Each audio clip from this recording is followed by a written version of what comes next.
Maybe the mic he's going to be using anyways. Yeah, he has on him.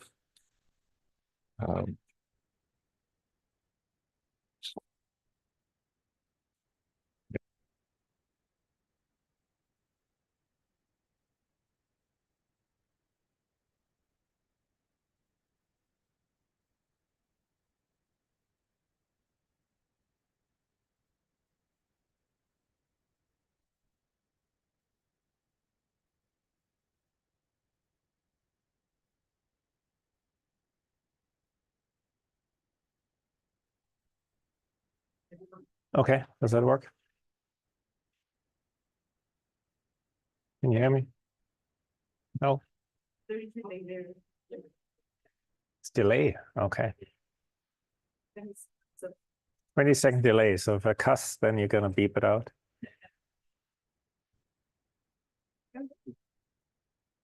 Minutes early. I can't start yet.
Okay.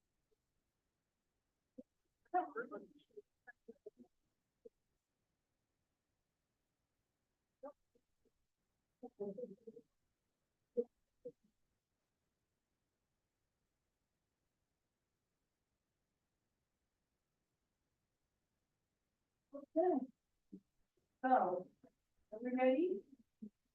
Yeah. How are you today? Yeah. Good? Yeah? Are you still excited? Yeah. Yeah? Always. Okay, so today we are going to have physics. Telling us a little bit about machine translation. This is a very hot topic. Yeah, so let me start to see what to say. It's going to be a very condensed tutorial. Okay, so if you need coffee, yeah, there's a lot of coffee there. Okay. Okay. I'll be just watching you. Okay. So remember, if I don't know your name, you're in trouble. Okay. Okay. So thank you. Philip, your is yours.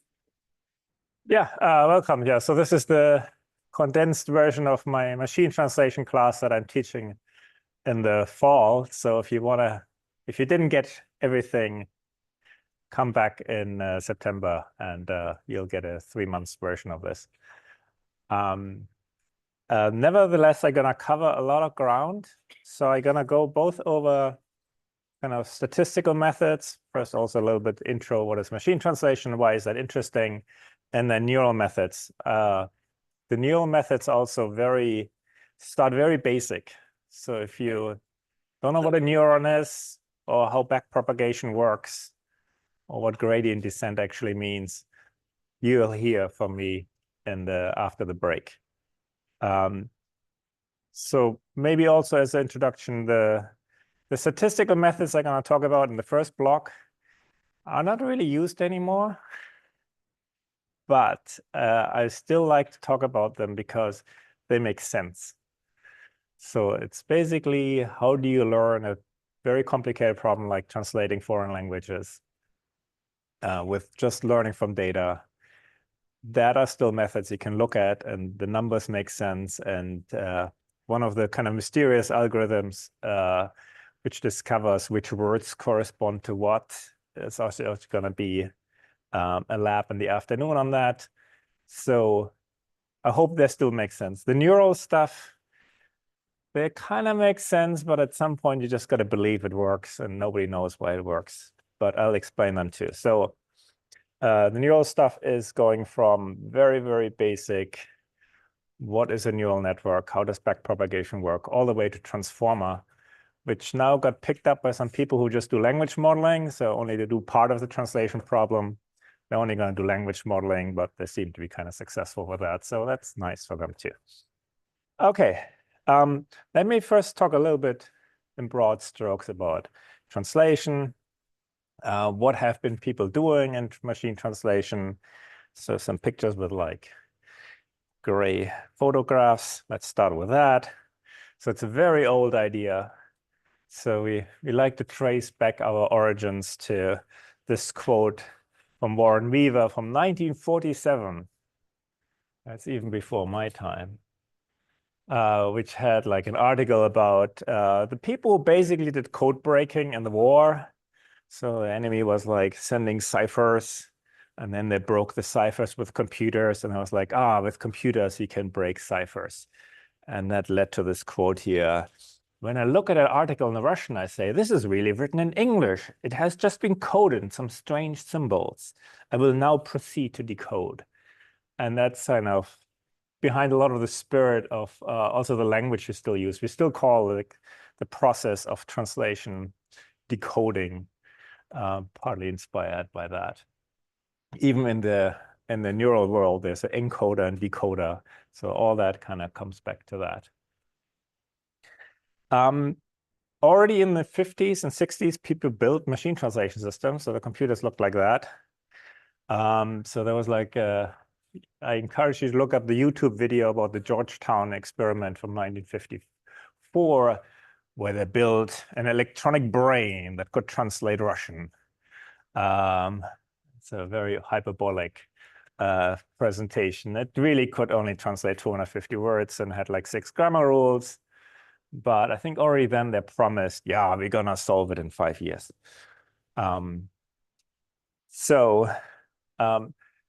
There's a very influential report that came out like 10 years later where it said we spend all this money on machine translation research and it's not really useful for anything.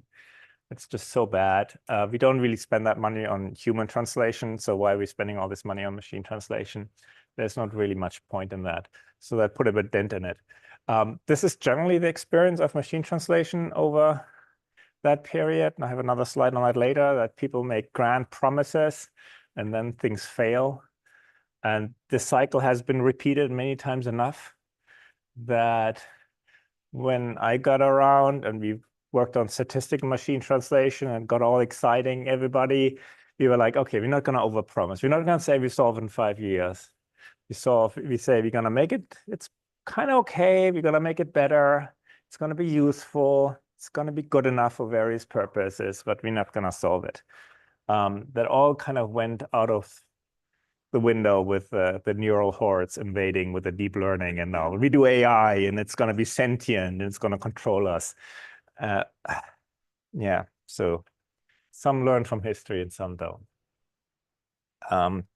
So statistical machine translation, that came around 1980. So you already heard a lot about like speech recognition. That's kind of the same kind of people actually even who worked on speech recognition that also worked on machine translation. That took basically this idea that you can learn from data. So we're going to go over a lot of the methods. So I'm not going to go too much into it. Stuff was still pretty bad until around 20 years ago, where Google Translate was like the first big company that implemented statistical methods. And it became somewhat useful and people started to use it. Before it was always a bit of embarrassing, and then it started to become useful. And now it's, yeah, it's almost ubiquitous. So neural methods, so they come out of this tradition of at least the latest wave of computer vision, where like in the late 2000s, people were saying, wow, ImageNet, all that with like convolutional neural network, we can get that to work. And people then try to apply that same idea to machine translation around 2016. That was kind of the year where everything kind of then went neural. So it's also very similar to a lot of other fields where people did their thing, had various interesting ideas, and then neural networks came around. And with a year, everybody switched, and everybody that since then is doing only neural machine translation. Oh yeah, here's my second take on the whole hype. The chart is completely made up. Still, it's somewhat accurate, and it's my best guess, so it must be accurate. So there was like all this hype about how great it is. And so the Georgetown experiment, I like watch the YouTube videos, like electronic brains know how to translate in 5 years. And then it dies down and then goes up and then dies down. So the statistical entity actually also saw like that came around 2000, early 2000s, and it was great. It suddenly worked so much better and it was actually useful. And then there was also a few years in, oh, now it plateaued and we're not really making any progress anymore. And it's just stuck. And now with neural. So this arrow still points up. I don't know if we're on the peak of the AI hype. I think we're not. That's still very peaky. But there is an underlying reality that things actually got better. So to the point that, I mean, I was amazed when I kind of went abroad 5 years ago and people for the first time pulled out Google Translate and spoke Spanish into it and showed it to me. It's like, wow, people use this stuff. That's very encouraging that it's not all for nothing. Okay, quickly, why machine translation is a hard problem. So the one thing that everybody immediately jumps to is that words are ambiguous, words that have different meaning. Here are the two classic examples of bank and interest. So when I have the sentence, he deposited money in a bank account with a high interest rate, that is one meaning of bank and interest. And then the other sentence, sitting on the bank of the Mississippi, a passing ship piqued his interest. That's a different meaning of the word bank and interest. So how can a computer possibly figure that out? Because they look the same, and that's all the computer sees. Well, how could you figure it out? By looking at all the surrounding words, and that helps you to figure out what the meaning is. And that's the same way that computers can figure it out. They also look at the surrounding words to figure out what the meaning is. So there's a lot of problems between different languages in terms of word order and grammar. So here's a very, very short sentence from German that is, das behaupten Sie wenigstens. So if you look at the word translation, it's very unclear what it even means. Words like das could be the, but it could also mean this. And sie is weirdly ambiguous between she and they. And then you have behaupten is claim. So this actually means they claim this at least. And the reason why this is not ambiguous to a German speaker is because behaupten, the inflection is very clearly plural. So it must be they instead of she. And that is the only thing that could possibly be the subject. And that does at the beginning because it's not followed by a noun, has to be that instead of the because it's not followed by a noun. So that has to be that. And so you kind of piece it together. So this is a German sentence where the subject is actually in the middle of a sentence instead of the beginning of a sentence. So you have to reorder it. All these seem to be tricky things. So languages differ a lot by grammatical structure, by how they encode what the different things you mentioned in the sentence, how they relate to each other. So the two tricks for that is one is word order. English does a lot by word order. You start with a subject, verb, object. Very nice. Other languages do it with morphology. German does it with morphology. I can start the sentence with subject. I don't have to. I can start with the object. I can start with anything. That's kind of nice. And then I indicate by morphology what the role is. And that is mapping between languages that encode these relationships between words very differently is a difficult thing. Here are kind of the really more harder semantic translation problems. So why is this a hard sentence to translate? I saw the movie and it is good. The problem here is the translation of the word it, which like, why is that hard? Because some languages have this weird thing of gendered nouns. So in English, well, male persons are male and female persons are female, and everything else is it. But in Spanish and German, many other languages, we have genders for stuff. So the movie here is actually male, der Film. None of these genders actually make any kind of sense. They're very arbitrary and random. And even worse in German, the word ending doesn't tell you anything because it is just really arbitrary. My favorite example is like the spoon, the knife, and the fork have all the 3 different genders. It doesn't even fit any kind of stereotypes you might have, because the spoon is male, the fork is female, and the knife is neutral. Okay. Oh yeah, the other thing is that in German, the sun is female and the moon is male, and Spanish is the opposite. Anyways, long detour. This is all about like, how do you translate the word it? Because if you translate to German, you have to get the right pronoun. And since it refers to film, it is a male, it has to be the male pronoun. That is kind of hard. So you basically have to figure out co-reference in addition to just word translation. So this is my attempt of saying that sometimes you even need real world knowledge to translate. So this is here about the word cousin, which in English is gender neutral, could be male or female. I don't know why cousin is gender neutral. Well, you always say brother and sister. I mean, you could say sibling, but nobody says sibling. But there's no like a male cousin and default cousin. But in German, there's no generic word for cousin. It's either male cousin or female cousin, and that's what you're going to say. And so you have to figure out if that cousin is male or female. So it kind of goes to I'm visiting my uncle and his daughter. So they're the daughters of my uncle. So they're my cousin. And since they're daughters, they're female. Therefore, cousin is female. Therefore, it must be female. So that requires a lot of world reasoning about family relationships. And how can we solve these kind of problems? These kind of really complex inference problems where you actually need world knowledge to resolve things are quite rare, though. So they don't really show up all that much. Here's another very fundamental part why machine translation is hard, is because there is no right answer. If I give you a reasonably long sentence to translate, I think you not all know the same foreign language, but never mind. You will all come up with different translations. This is a sentence, very short sentence, headline of a story that was sent to 10 translation agencies to translate, and each translation agency came up with a different translation. Not all of them are great. That's another thing. But, you know, Israeli officials are responsible for airport security. Israel is in charge of the security of the airport. You know, they all kind of mean the same, but they're all different.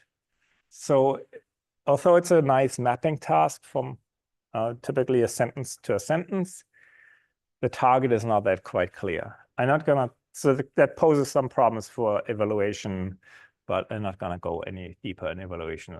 So evaluation, just in short, is we just look at how similar the output is of the machine translation system to a human reference translation, and we have to be a bit more flexible in similarity. So mapping exactly the human reference translation is impossible, because it's impossible for people to do that.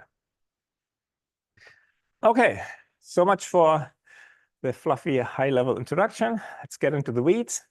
So we're gonna go into data-driven models. So, oh yeah, still highlighting. So one problem we're first gonna think about is word alignment. So that seems to be a fundamental step. When you translate, you should figure out which words kind of correspond to which words. So our training data is sentence by sentence. Nobody gives us the word alignment, so we have to figure out the word alignment. So that's one of the first things we're gonna look into. And it's not a one-to-one thing, because sometimes you have phrasal stuff. Sometimes things are dropped and so on. This is a model I'm gonna go over quickly, because it's a nice way to introduce how the inference algorithm decoding works. This is a phrase-based model. This was machine translation until about 6-7 years ago. Those were how the models look like. There were some hopes to bring back linguistics, and they were actually quite successful. So we built statistical models that built syntactic structures. So while they translated, they also built a parse tree, so that ensured global kind of syntactic coherence of the output. Beautiful stuff. There were some hopes of actually doing meaning representation. So the idea is that you take a sentence, you parse into a meaning representation, and then you generate from it. So there were some early steps on it, but then it all got swept aside by the neural hordes with their absolutely ignorance of anything linguistic to the point of, I don't believe in words anymore. We should just process byte sequences. So this is how it looked. This is like a neural model I'm going to talk about. That's how it looks like. Lots of boxes and boxes. I'll get back to that very, very carefully. So I don't have to memorize this right now. Quick question, like why are we doing machine translation? What is it actually good for? So the way we always approach this is by saying what is actually good enough for. So if it has a certain quality, it's good enough for doing certain tasks. So here is kind of the main application. So this is you going on the internet, want to find something out, maybe about some Finnish village, never heard of, and you only find the Finnish Wikipedia page, and you want to still understand what they're talking about. So you're seeking information. It is in a foreign language, and as long as you get the meaning out, if you get the questions answered, you're happy. It's also like if you travel abroad, you want to figure out how to buy a subway token in Paris. As long as you can figure it out by having a machine translation of the instructions how to buy a ticket, you're happy. You don't care that the grammar is not perfect, and so on. The other one is communication. So I already mentioned, like you can now have a handheld device that you talk into, or maybe chat room translation, maybe Zoom call translation. So that still is tolerant of some mistakes, because if things get confusing, then you can follow up and saying, I didn't understand what you just say. What do you mean by that? And so you can compensate for that. And then finally, there's this, like, you actually want to publish content in many, many languages. So you are a refrigerator manufacturer, and you have to ship your refrigerator with a manual in 50 different languages because you want to sell your refrigerator in Estonia. And the Estonians would like to see a manual how to open the door of a refrigerator in Estonian, not in English. And there you shouldn't really screw up too much, because people get annoyed. They're not going to buy your product if the instructions how to open the door are wrong.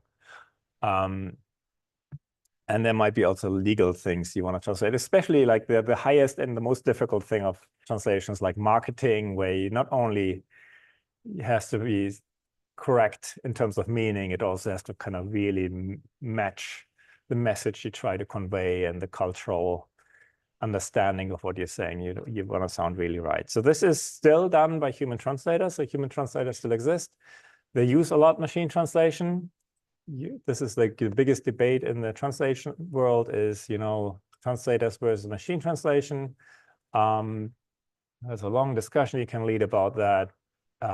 So there still seem to be the same number of translators employed today as before. They seem to be more productive. But there's also much, much more stuff that's being translated automatically that nobody would ever hire a translator for. Okay, here's some sketch about if you have a certain level of quality. This is like a metric that checks how many words are wrong. And if you have 0% errors, then obviously you're perfect. Yeah. Say what? We have the slides on the web page. Otherwise, I have 2 textbooks where all this stuff is in there. So buy my books.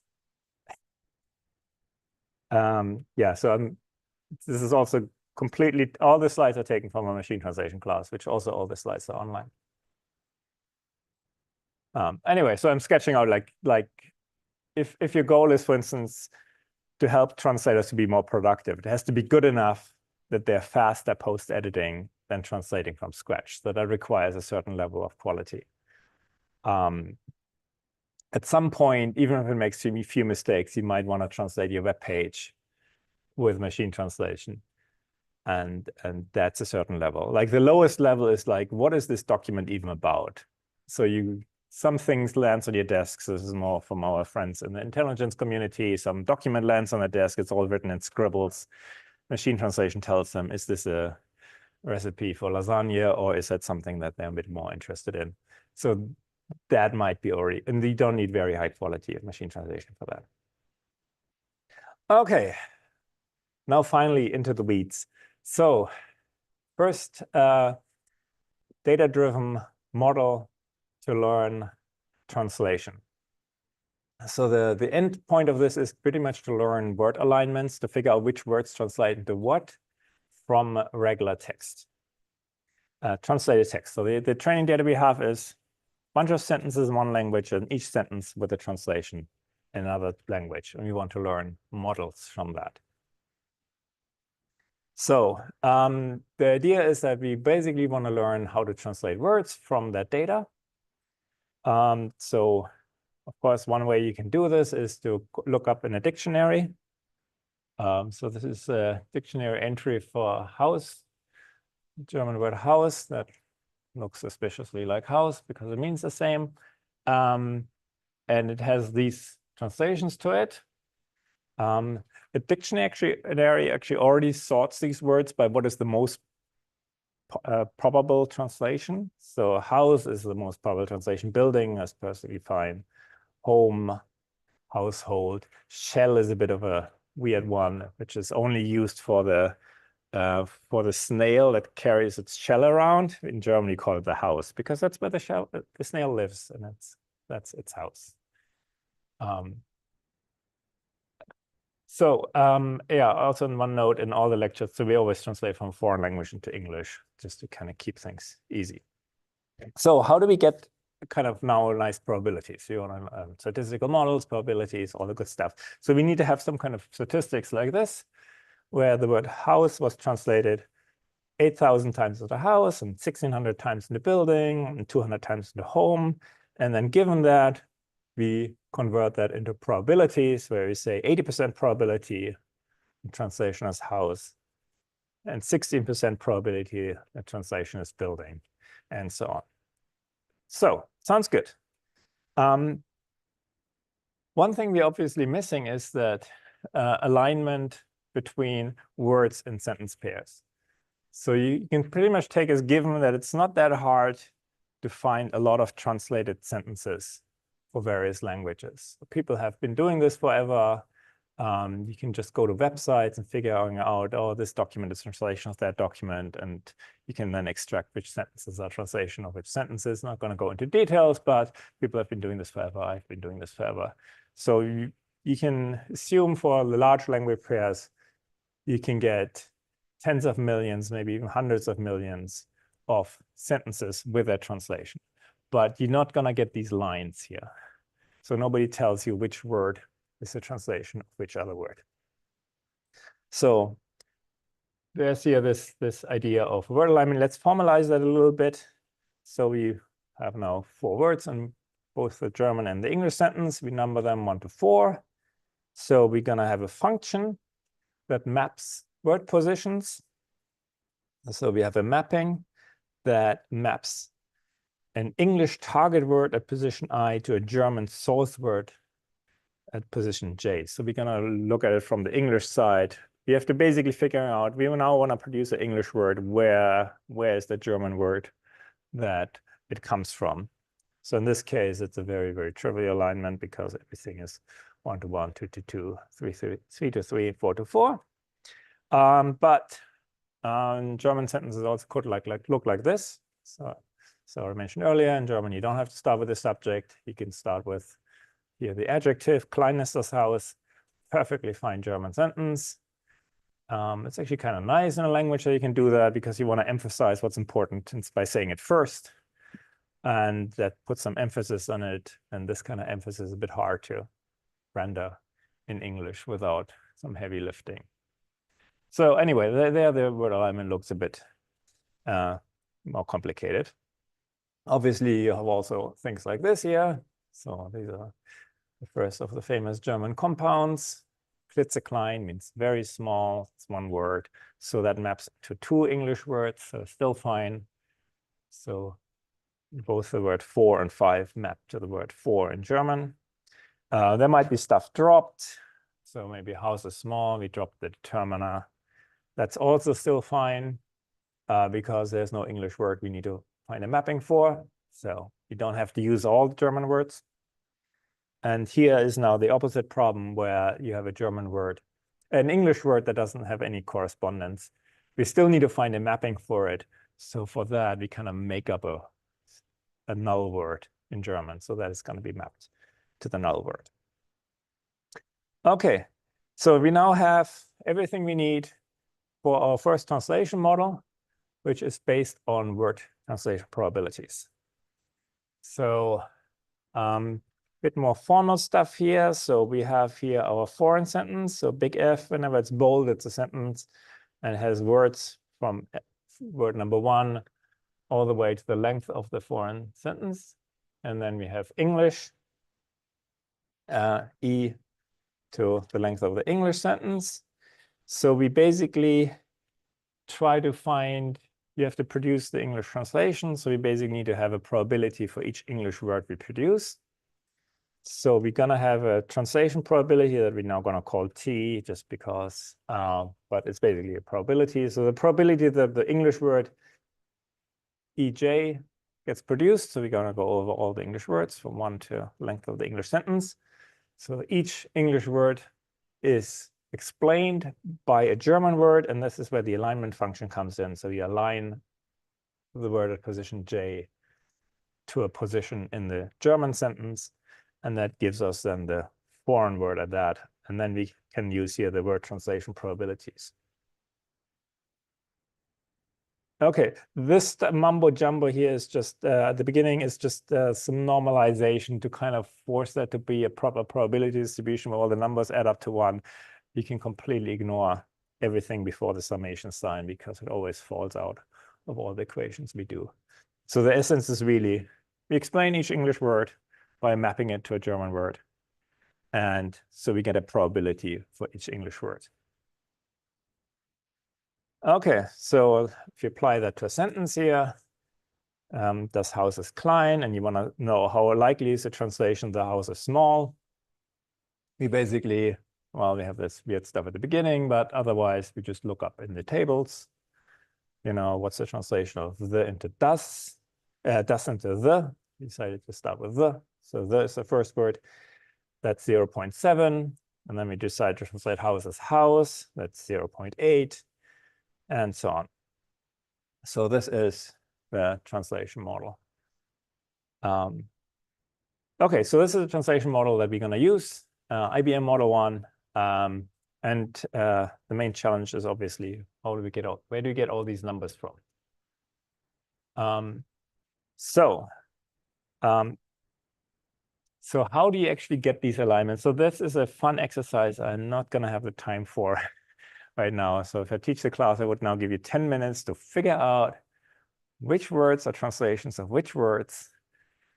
And you're going to use tricks like, oh, whenever this word shows up 5 times, and each time there's this other word. So probably they're translations of each other. There are also some tricks of like, typically the first word maps to the first word, and the words at the end map to the end, but not always. There's some reordering, and so on and so on.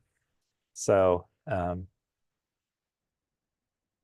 basically, the tricks you use is like frequency of co-occurrence and a little bit word order. So you're mainly going to now use the co-occurrence kind of aspect of this to automatically learn that.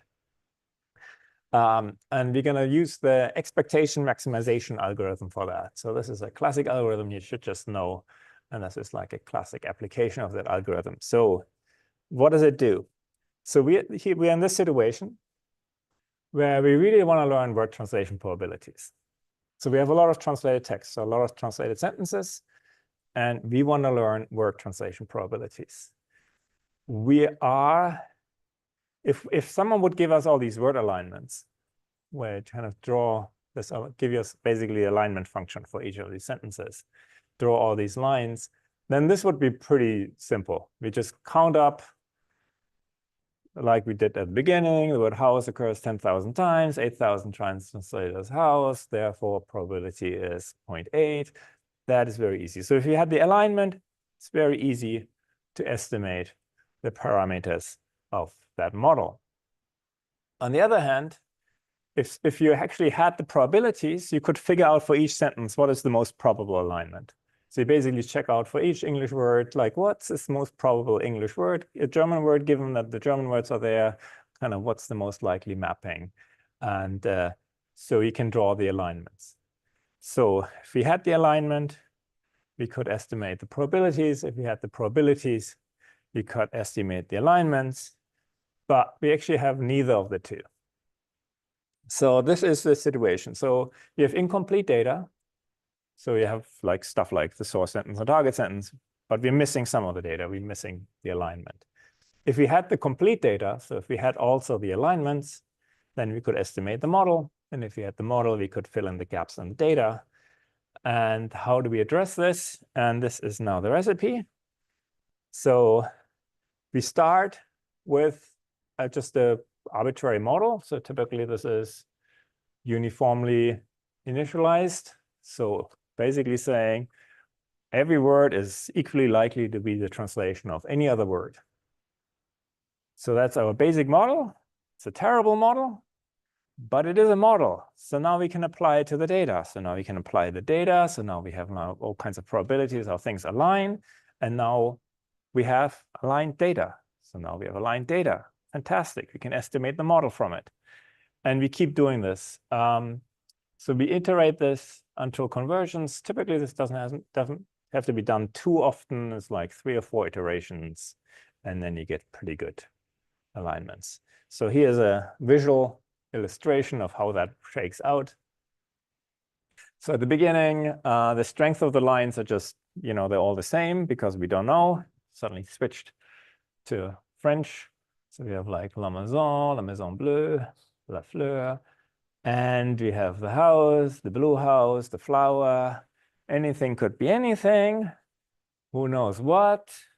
But you see, the word la and the, they kind of seem to be in every sentence, in every sentence fragment here. So probably la and the, there might be some relationship between them. So we're more sure about that. Also, maison and house, that occurs twice. So maybe that's also going in the right direction. So we're going to do that then. So we now have a stronger inclination to align la and the. And now we're going to look at the data again, and we try to figure out which kind of sentence level alignment looks best. And for the first, maybe the last case is the most interesting. So we're quite sure that la and the align. So that's taken. So what's left is fleur and flower. Also, we don't know much about either of these words because it's the only sentence fragment where they occur in. That's the only thing we're left with. So let's align fleur and flower. So that fills in also then the gaps here at the end. So if we kind of run this, after a while, we end up with probabilities that give us very, very clear alignment. So the hidden structure by this is revealed by the EM algorithm. So one of the lab assignments to implement this algorithm so you actually can really see how that works, because it's somewhat magic, but still, you can walk through the steps and you can actually see what happens. So I'm gonna go a little bit into the weeds. Well, how much time should I spend on that? Of how that works. So there are 2 things you have to do. So one is to apply the model to the data. So you already have some kind of model with probabilities. At the very beginning, it's uniform probability, so it's not a very smart model. But down the road, it gets a better and better model, and you have to apply it to the data. So you basically have to figure out which of the possible alignment configurations, what's the probability for each of them. That's the first step. And then the second step is once you establish that certain alignment configurations have certain probabilities, use that to collect counts for your re-estimation of the model. So there are 2 things we need to be able to compute. you need to compute the probability of alignments. And then the second step in the maximization step is the count collection. Okay, so here is now the one slide that explains that first part in great detail. So here we already start with some slightly evolved model. So we have the being a translation of la with 0.7, the being a translation of maison only with 0.1, house being a translation of la 0.05, and house being translation of maison is 0.8. So this is the model we start with. So now we're going to consider all the possible alignments, which in this case are 2 to the power of 2. For each of the English words, you have 2 choices. So that gives you 2 to the power of 2, 4 possible configurations. So you can see the left 2 la is aligned to the, and then afterwards it's la is not, oh yeah, sorry. It's always from the English side. The is aligned to la, and then in the last 2, the is aligned to maison. And you see it flips between house being aligned to maison and house being aligned to la. So these are the 2 choices you have. So these are the 4 different possible configurations. And our task is now to find a probability for each of them. So this is IBM Model 1. So this is pretty much the formula I gave you, just basically multiplying up word translation probabilities. So the first case is the to la and house to maison. If you look at the numbers, 0.7 times 0.8, 0.7 times 0.8 is 0.56. So that's where that number comes from. And that's how the other numbers come from. So this is the probability of the English and the alignment given the foreign sentence. But we actually don't want that. We want the probability of the alignment. So intuitively, all this really means you kind of have to normalize these probabilities so that they all add up to 1. So that's, I go into the math a little bit more later, but that's basically what happens there. So we basically upscale each number. So at the end, everything adds up to 1. So this is now the probability for all the 4 different alignment configurations. So when we now go to the next step, the maximization step, we use these for count collection. So typically count collection would say like, oh, I've seen this word aligned with that word, so that's 1 count. But now we say, well, I'm only 80% sure that they were aligned, so my count is only 0.8. And that's basically what we do down there. So we collect counts for these alignment probabilities there. So the and la is aligned at the left, and where else? On the second one. So these are the 2 counts we're going to add up there. So these are the counts that we collect from this example. Okay, so we have basically both steps here. One is the expectation step where we kind of determine the probabilities for different alignments. And then there is the collection step. Let me go quickly over that. So basically, there's some mathematical issues about how do you actually get this here. So the big problem with the probability of the alignment given the sentence pair is that we need to divide over probability of English given F under any alignment. So we have to sum over all kinds of alignments. And that's mathematically a bit tricky because you have like, basically you have to figure out all possible alignments. So this is like, you have n choices for the first word and another choices for the next word, another choice for the next word. And it just basically, it gets exponential. It's fine for a 2 by 2 word sentence, but a 20 times 20, that's 20 to the power of 20 different alignment configurations you have to deal with. That gets a bit expensive. So here's some of the mathematical tricks that allow you to compress that. And I said, I'm not going to go now into detail. So there's a way to actually do this exponential summing in a way that is much more compact. Oh yeah, here's some intuition why that is, how that works, but you can study that. I'm not gonna go over that much more. Okay, so now we basically have all the pieces together. So the formula we have at the end to collect counts is that here. And let me just quickly go over. This is the IBM Model 1 algorithm. So you basically go over the data, try to collect counts for words being aligned based on given model probability. So there's one step where you collect the counts and then another step where you collect the probabilities. Okay, maybe I went over this too quickly. But my general experience is going over equations in class is always, you lose everybody at some point and then nothing makes sense anymore. So look over that and be careful. So this is kind of on a really toy problem where now suddenly we switch back to German. So das Haus, das Buch, ein Buch, and translate into the house, the book, a book, and you kind of see how it kind of evolves over time. So we said at the beginning, uniform probabilities. So we have to explain each English word.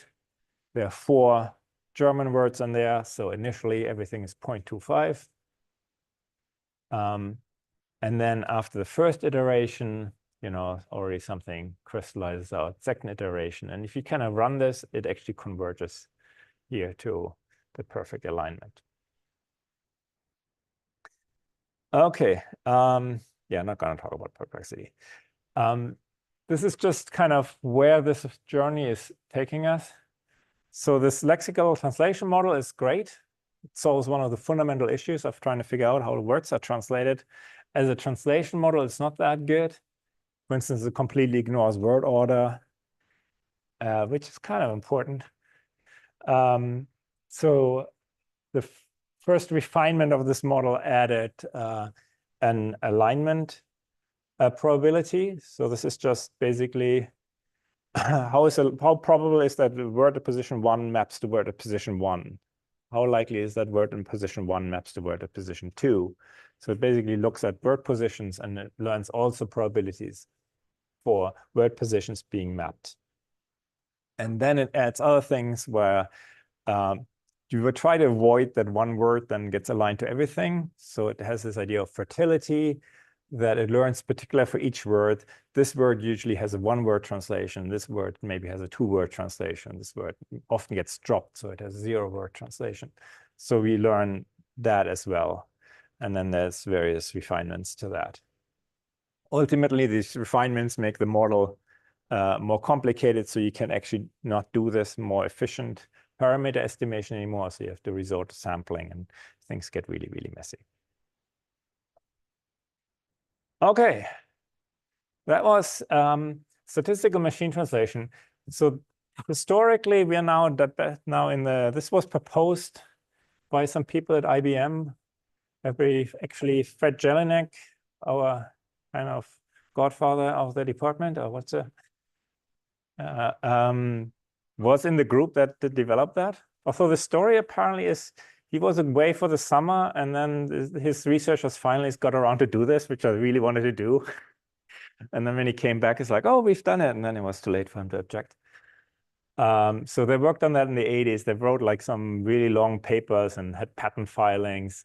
And the rest of the computational linguistics field was a bit like puzzled by that and didn't know what to do with it. There's also some backstory about that the first paper got rejected because this is not language processing. This is just number fiddling. That's not right.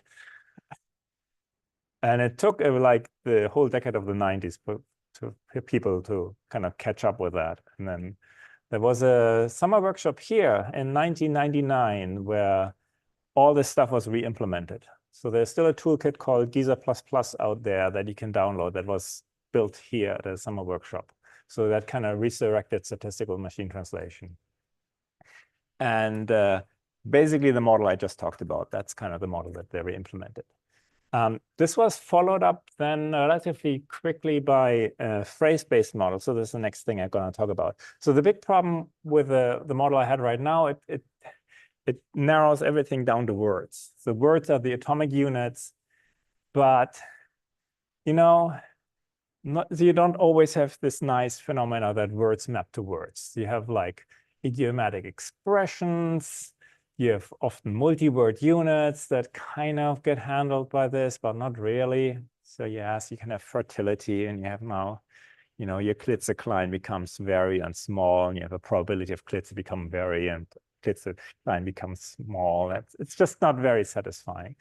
So the thing that really made the whole thing take off as actual practical models was phrase-based models. So the idea is that you can now not map individual words, but you can map multi-word units, neighboring words that are called phrases.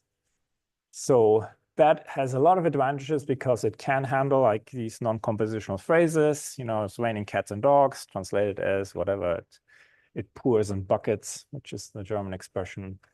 Although cats and buckets and pouring and dogs have no relationship whatsoever.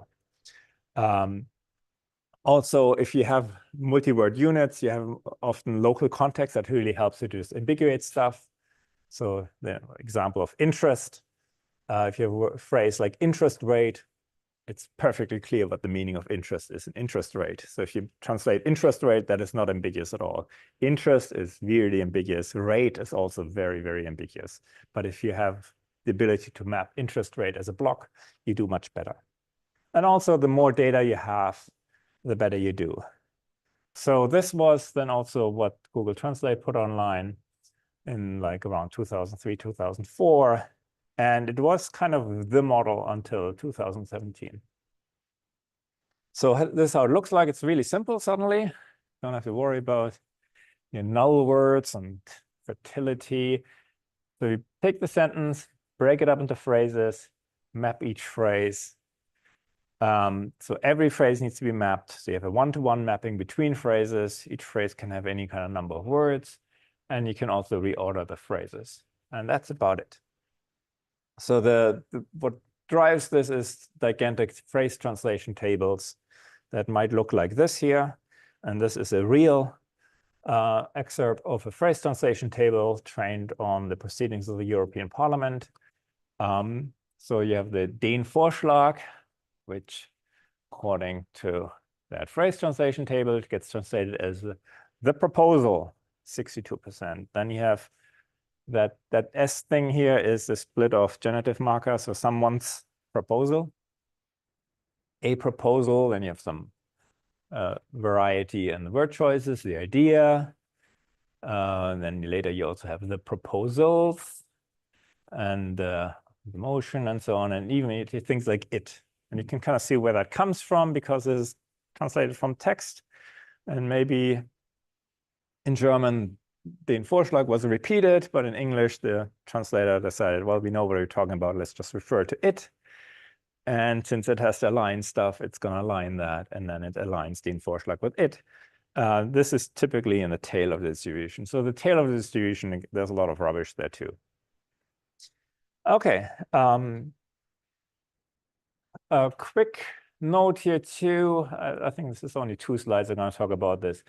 In addition to the translation model that I talked about, there's also a language model, and we basically combine the two. So we basically have a probability of phrases mapping, and then for the output language, we also score how likely the words follow each other. So when we learn the model, we don't care about the language model, we only care about the translation model. But then when we use it, we not only score what are likely word choices based on the source sentence, but we also score it by what are likely word choices by which word follow each other. You heard about language models before, so they get thrown in here as well. In the statistical models, they're really a separate component that is trained separately, typically on much, much more data. And that was generally also the insight. That the language model is really powerful. It not only helps you with producing fluent output, it also helps you with word choices. So if you have some ambiguity and you don't know which are the best word choices, once you put them next to each other and let a language model weigh in, it'll tell you, well, these 2 words actually match better together, so you should put those next to each other. So it also helps with disambiguation of words because it brings in context beyond what is in the phrase pairs. Okay, so I mainly want to bring this up because I want to talk about decoding. So far, I always talk just about like mathematical models and probabilities. So we have some kind of mathematical model that tells us, given a foreign sentence, here's a probability for an English sentence. And as a good probabilistic model, you could put in any English sentence there, and it spits out a number that is not zero, hopefully. So it's kind of like in the universe of English sentences, it'll give you a number. But the universe of English sentences is very, very large, theoretically infinitive. So you need to have some kind of way to find, this is what we really want. We want to find the best English sentence. So what is the best English sentence according to this probability distribution? We don't really care about actually the probability at all. We just want to find the one that scores the highest. So we want to find the best English sentence under this model. So this is a task of the decoding algorithm, or now in AI days, this is always called inference, which is also a weird word to use, to be honest. It's not like a logical inference that happens there. It's really generation process. Okay, anyway. One important point to that, just kind of theoretically about decoding. So the goal of the decoding algorithm is to do this. Find the most likely sentence under the model. If that is a bad translation, that if the best translation under the model is a bad translation, that is not the responsibility of the decoding algorithm. So it really shouldn't be scored by the translation quality it produced. It should be scored by, does it find the most probable sentence?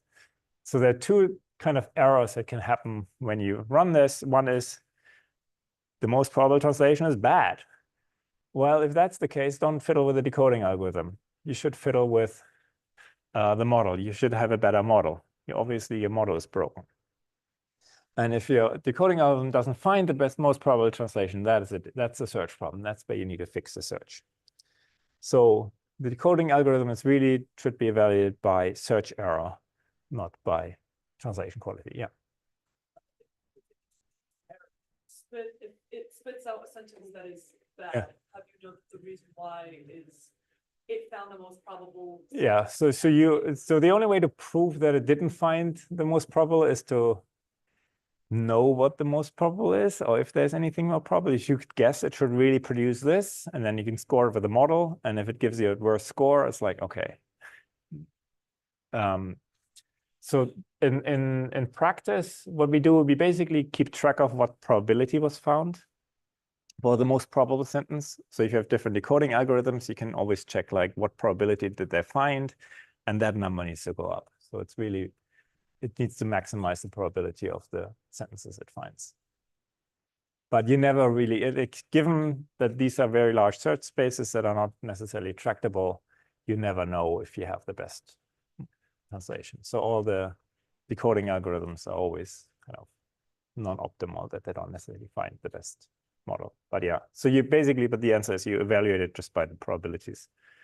So okay, let me go through the decoding algorithm.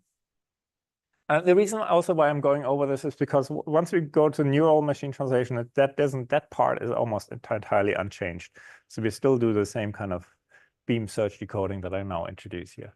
Okay, so if you're a translator and you want to translate that into English, what do? Well, you look at this German sentence, say, okay, yeah, that's a male pronoun, subject case, fantastic. That's the beginning of my English sentence too. Let's start with he. So we're gonna pick some German words or phrases and produce some English for it.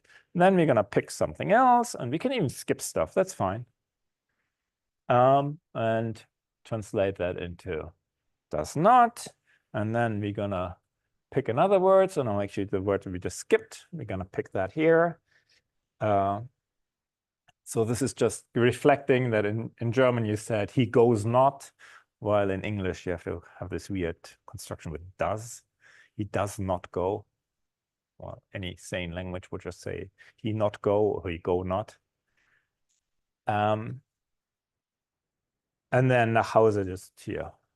to home. So this is kind of how you as a translator work. It's actually interesting. This is actually how translators work, to the point that if they come across a really long sentence with 30 words, they're trained in translation school, read the whole document first, read the whole sentence first. What they don't do, they just look at the sentence, look at the first 2 or 3, 4, 5 words, and then start typing. And we know that because we did all kinds of studies with eye tracking. Where do they look at? And they don't read the whole sentence. They just look at the first words, start translating. And if they get into a jam where things don't make sense anymore, then they edit and fix it. But most of the time, they don't have to do this. You just do basically this process of kind of moving through the sentence, picking some stuff you want to translate, and then make sure you cover everything. So we have to cover everything and map that to some English in some sequence. And you can kind of see nicely how reordering happened. So reordering, you didn't actually physically reorder anything. You just picked things out of order. And that's how reordering happens. Yeah. I'm just curious about the German sentence, the ja. Yeah. It's a beautiful word. Add to the semantics. Oh, I find that. So as a native German speaker, I never really know these things, but that I read about. This is called the flavoring particle. So the ja gives the sentence a bit of a jolt. It kind of, it makes the sentence a bit more. Yeah, no, it's just like it gives it, geht ja nicht nach Hause. It's like, there's something remarkable about me saying that. Like he should have gone home, aber geht ja nicht nach Hause. He doesn't want to go. Something like that. It's very subtle. Yeah, flavoring particle. I love that for it too. It's like, so like the word just in English, you can also throw that into sentences. It doesn't mean the same here, but it doesn't, it doesn't really necessarily mean anything. It's just, it adds some nuance that. Yeah, we cannot actually translate it, right? Yeah. Like, Yeah. Awesome. Yeah, that's maybe that's also the right point to point out that translation is actually an impossible task, because every sentence means something in a particular culture, and to really understand, you have to understand how things are perceived and what things mean in a particular culture, and you always lose something in translation. That's why there's always so many different translations, because they're all approximations. They all try to approximate the meaning somewhat. You always lose something somewhere. So if you really want to put that ja in there, you could do it. It would just be a bit more jarring. I don't even know. Maybe really, he does really not want to go home. That gets at it, but it's a bit too much. And thinking like, he does not go home. Yeah. Like So anyway, so but then that's a bit more than that ja is doing. The ja is very, very subtle. Okay, so now let's do this with a computer. So this is what the computer sees. Has all these choices. Again, this is actually a real example from actual phrase tables. It only shows you the top 4 choices for each word and phrase for which it has had translations. And the gory numbers are down there. They actually have 2,727 choices here. So this has a lot to do with that. If a word is frequent enough, it not only has like a few prominent good translations, it has also a long tail end of rubbish. If you get rid of the rubbish, so we only look at the top 20 translations for each word, still 202 choices here. And what the translation model has to do, what the decoding algorithm has to do, is to basically pick those 4, those are the ones we want, and put them in the right order. So how can we do that? So that's the search problem here. So we're gonna do what? The first thing you learn when you do an AI class, you do heuristic search. So we're gonna do this with heuristic search. So this is my compressed phrase table as an illustration. And we basically start now translating. So the idea is we build now translations piece by piece. So again, a search process where we make decisions along the way. And we start here with an empty translation. So there's a box where just nothing is translated yet. It becomes a bit clear what the box is supposed to symbolize. So what we're going to write in the box is the word or word or phrase we just produced. And then the black check mark is we now translated word number 2. So we translated word number 2. That means we're not going to translate word number 2 again. So we have to translate all the words, but we also only translate them once. And so there are other choices. So I set 202 possible translation options after you filter them somewhat. So really, there are 202 possible expansions of this. And then it goes. So we can continue it. So some of the options don't exist anymore because they overlap with what we already translated, but we still might have 150 or so choices left. So 200 times 150 times something, something. It gets very, very exponential. But somehow we're going to end up ultimately at translations that covered everything. So the last thing there that goes all the way to home. So all the words translated, everything is covered. We're done. We covered all the words. We're done. So then we can backtrack through that and read off the translation. Yeah.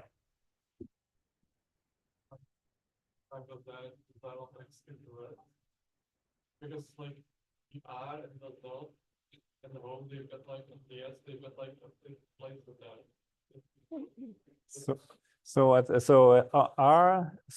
If you go from he to does not, what is your objection? Yeah, we covered the word, yeah. That we haven't covered it yet. Yeah, that's fine. So this is that's how reordering happens. It's because you can take it out of sequence. So you can kind of see here what happened here. He does not go home. So the go was only then filtered. So here was the second word was translated. So that's how, reordering happens. By skipping some words and then going back and filling that gap. Yeah. Yeah, you can also start with the last word. So yeah, a bit more technical details. So typically what people do is some kind of reordering limit of you can jump more than 7 words.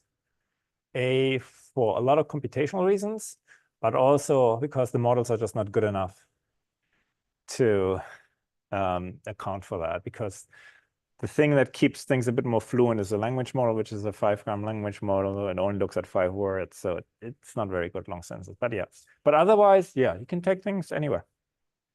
Yeah, you had a question?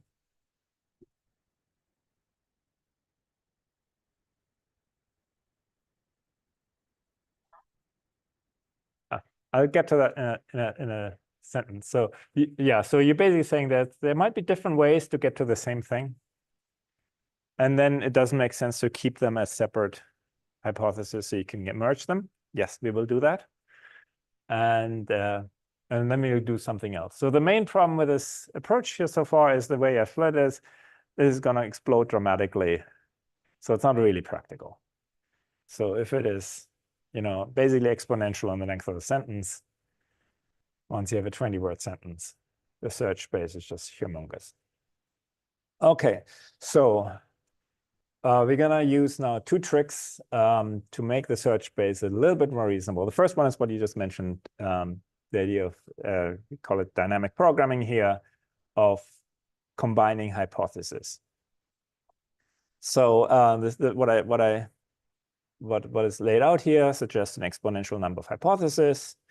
There's actually a proof that the whole thing is NP complete, meaning if you would actually solve decoding, you would have solved all kinds of problems in AI and everything would be beautiful.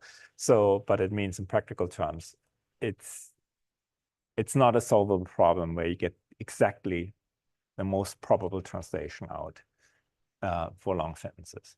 So we do 2 things. One is recombination and one is pruning. So one is risk-free. So this is the first one. It's called recombination. So here's an example of what might happen. So you might translate the first word as it and the second word as is. And then you end up having the first two words translated and having produced it is.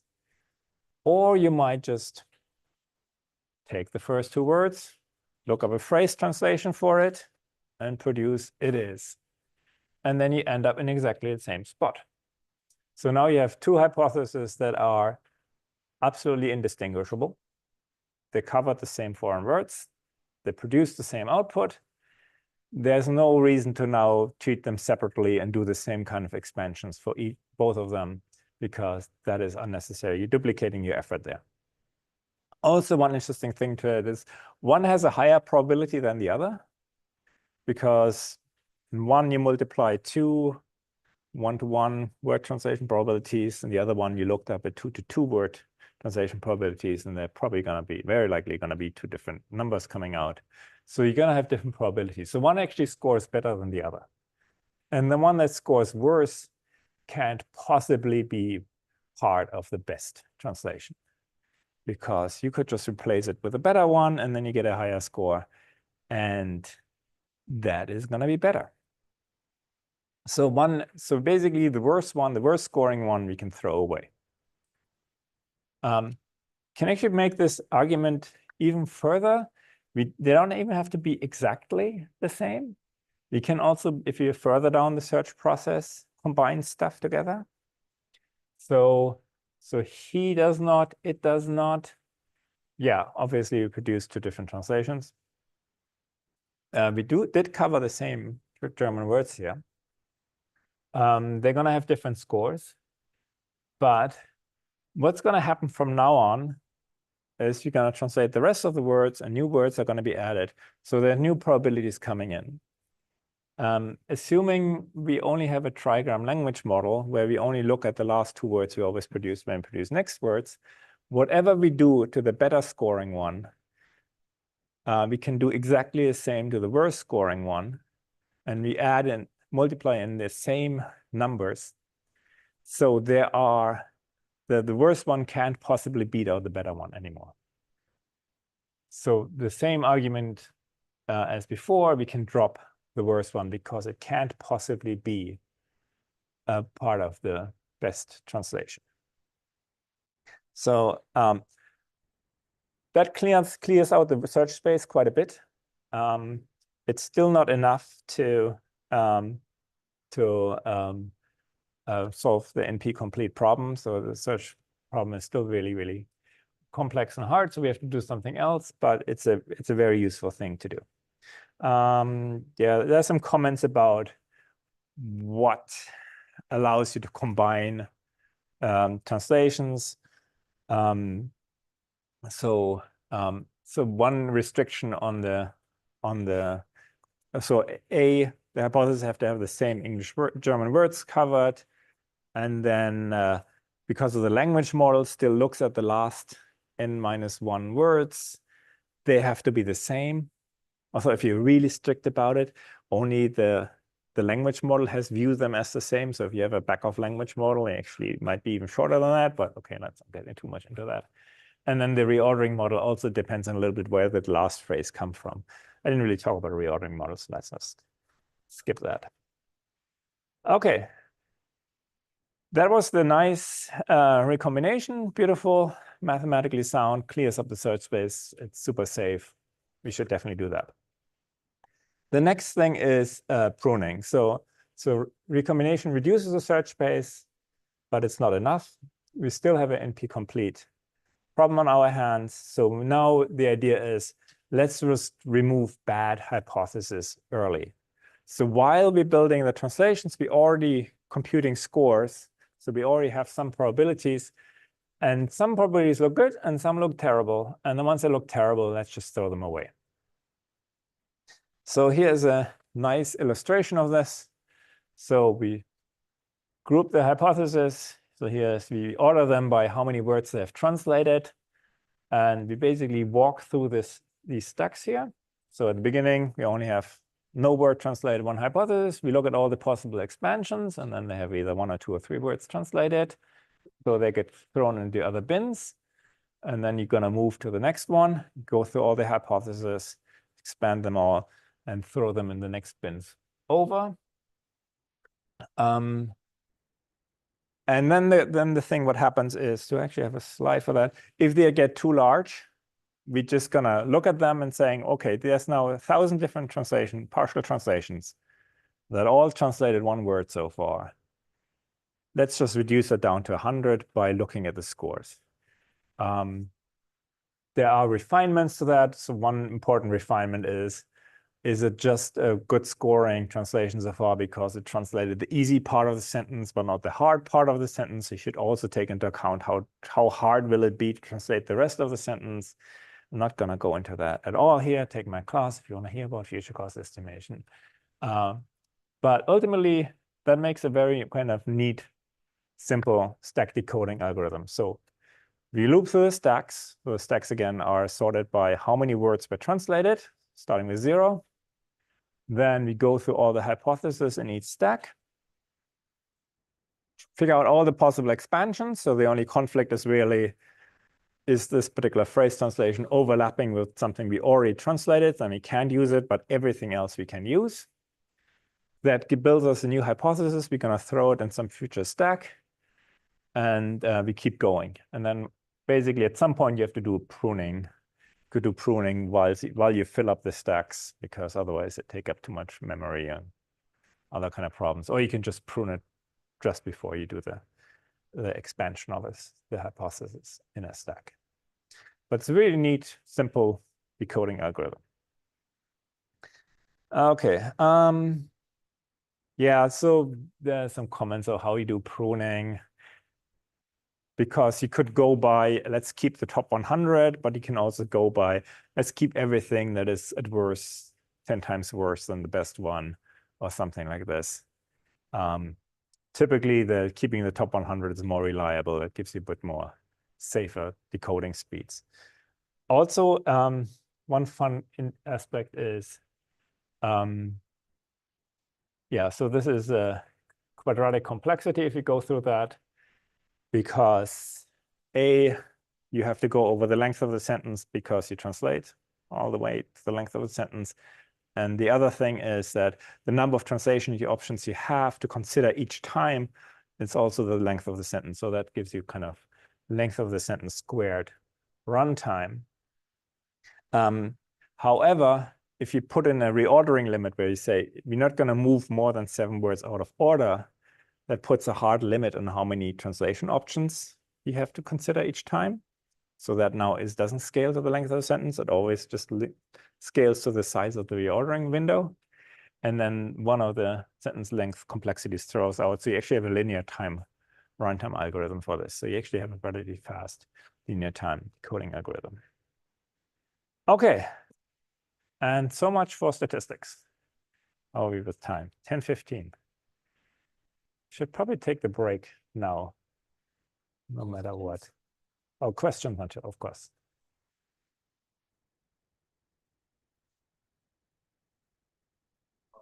Yeah.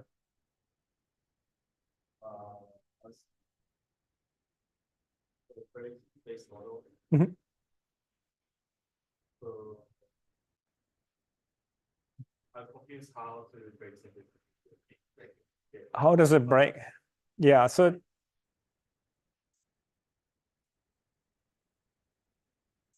the answer is pretty much this picture. So you have all these possibilities of breaking it up. And while you decode, you pick some of them.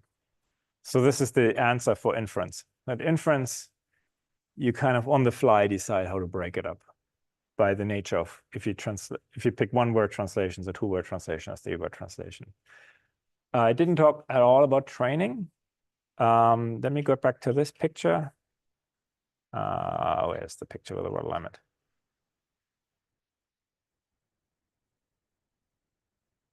Oh. Okay, here. How the model is learned is basically we first use these IBM models to get a word alignment. So we get that here. I skipped a part where you actually, anyway, let's just, so you get a word alignment by some version of IBM models. And then you use that as a source to extract phrase translation. So you basically look up, oh, Michael goes to Michael, and then Michael geht davon aus, goes to Michael assumes. So you just basically extract all the possible phrase pairs up to a length limit. So I think at the end, we had like phrase up to 5 words. We started with like phrase up to 7 words, but then that just created gigantic disk files that, no, were not really that useful. So you basically look at all the possible phrases up to 5 words, see what they map to on the other side. If they are contiguous, so they also have to be contiguous and don't have to have alignment points out of order. So for instance, you can't do aus, comma, das, because, well, that's also aligned to this. So you always have to conclude this. So you can't, so you have limitations like this. So you're kind of constrained by the alignment points what you extract. So you're just gonna basically collect all the counts after that and just learn probabilities. So that's how you learn that phrase table.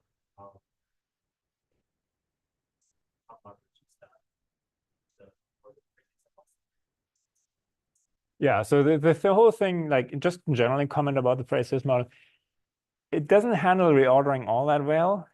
It also doesn't handle phrases with gaps. So what's the classic ne pas in French, where you have ne and then you have a verb and pas. So you have basically a phrase that has a gap in the middle, or in English like either or. So that would be a great phrase, but it's a phrase with a gap, so it can't do that at all. Another thing that never really works, like in German, you have a lot of these separable prefix noun verbs. So the English equivalent would be like switch on. You switch the light on. Now, what's happening to that on? Kind of, on is a terrible word anyway, because it could be a preposition on the house, but here it's like on switching. That's like a part of the verb, really. So it's very bad with that. So that was like just kind of as an anecdote. When the neural models we're going to talk about next they actually got that right. So that's like, you had like I saw a translation of a sentence where it was basically, so the switch on example. So in German, it's even worse because the on is at the end of the sentence. So it's this, I switched the light in the house after, I fixed everything else on. How would a model still know how to produce the word on there? Because it's such a subtle little thing. And neural machine translation can do that. They produce that word on. I was like amazed, because that is something we could just fundamentally not do. And then it's just like, whatever, we just give up on that. A little bit, so this was one of the motivations for the syntax-based models, because they could do things like this, because they had like the rules of saying, here's a good example, a cup of noun. So we had like a phrase which had so here it's at the end of it, but it could be also in the middle. So you had a cup of, and then there's any kind of noun that goes in there. So they had this. So they could have a rule for like switch and then object, noun phrase or something, and then on. And you had that as a rule. So they had like phrases with gaps. So they address that to some degree. Yeah.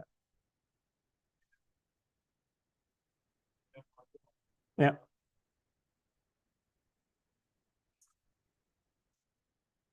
Hmm.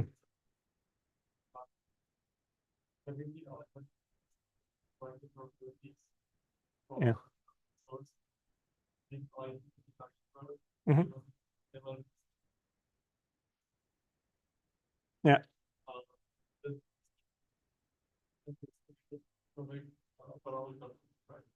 Yeah, so I hope that this one slide that explains everything. Yeah. So yes. Yeah. Yeah. Yeah.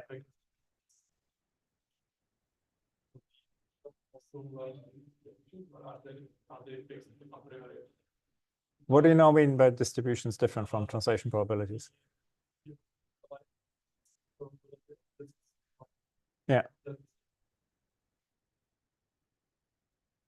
I'm still not entirely sure, but so you see here we're doing the estimation process. So here we explicitly actually compute the probability of the possible alignment. So yeah, the distribution of all possible alignments. Obviously, since there are exponential many, we don't actually, in the shortcuts, we don't actually estimate the probability of all of them. But yeah, so there's probability over the alignments and there's probability of the word translations. So in the training problem, the problem is not what are the possible translations for it, because you're limited by the sentence pair. So the right answers in a way is already given to you.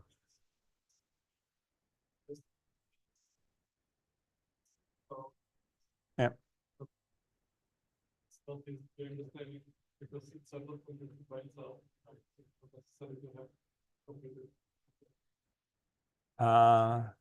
So the only thing we learn from this is the word translation probabilities. So this doesn't learn anything explicitly about alignment probabilities. So there are then the other IBM models that they learn something explicitly about alignment probabilities.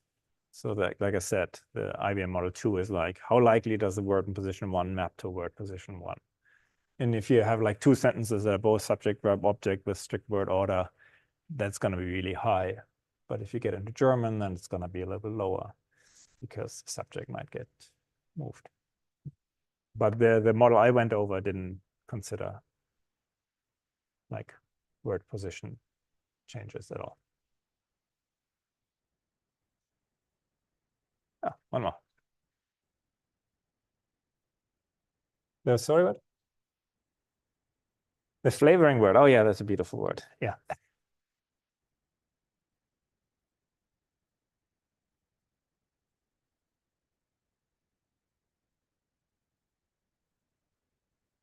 Yeah. Yeah. So if you have a longer document, you probably have a better understanding of how important that is, like if how much meaning is in there.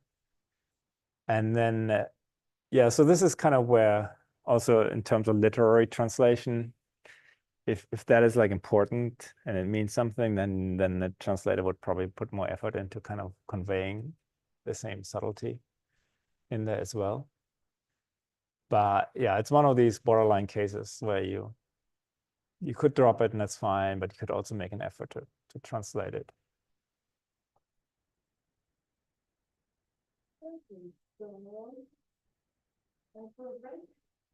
Yeah. So let's have 15 minutes later. So let's go back to 15 minutes.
Yeah. Have you seen it? Yeah.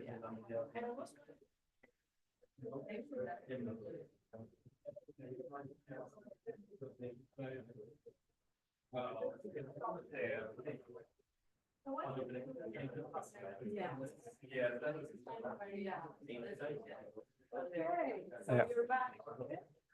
So we can continue. So keep walking. Yes, waiting for the MC to come back.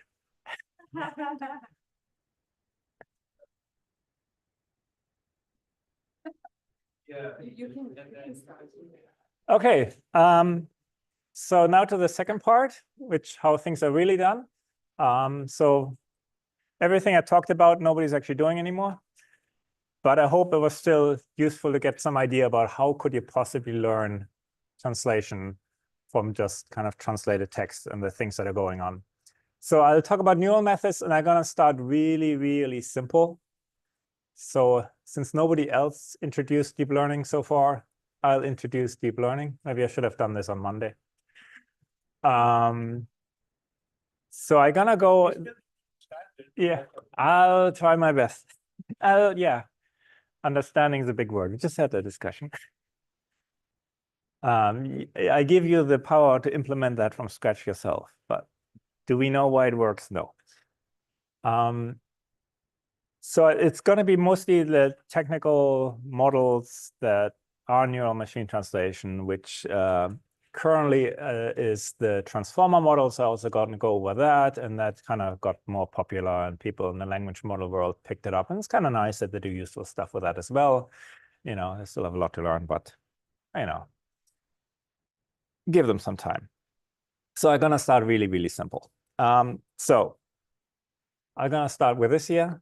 So this is a very, very simple machine. Okay.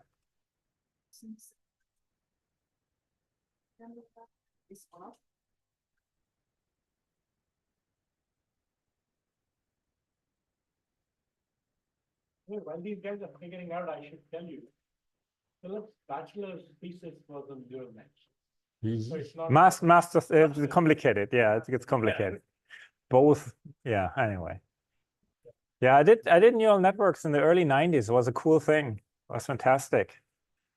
And then it didn't really work very well. And I think the key reason why I didn't catch on it was just computationally we're not there. So I had like neural networks with like 10 neurons, and I used the entire compute cluster for like weeks, and it just didn't really produce it. It could add up to numbers. That's what it accomplished. And actually, that neural machine translation, the recurrent neural network, was also invented in like late 90s. There's like a paper on neural machine translation. It's pretty much what I'm going to talk about, like in the middle part of this. Just they couldn't train these models. So we kind of always knew that neural methods were the right thing to do, but it's just like, yeah. Okay. Okay, so I'm gonna start very well from scratch. So if you know nothing about deep learning and haven't heard anything about neural networks so far, you're in the right place. If you already kind of done, you know, gradient computational backpropagation in your back of your head at 3 in the morning and your nightmares, maybe you want to take a break. But I'll start very simple and go all the way back up to transformer models. So this is how simple I start. This is a fancy word for this is a perceptron. So this is kind of this is like the 60s versions of neural networks. So the idea is that you have inputs, you weigh the inputs, and you make a prediction. So here we have like some input features, and they get combined in some linear form. And that means you have numbers going in, each gets multiplied with a weight, and then you have a number coming out. So these are linear models. For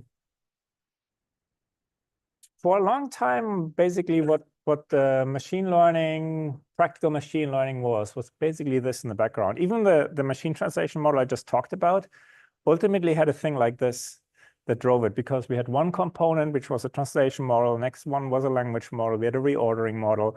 We basically had like 15 of those features that then all got weighted. We had like nice algorithms to learn the weights and to make the prediction.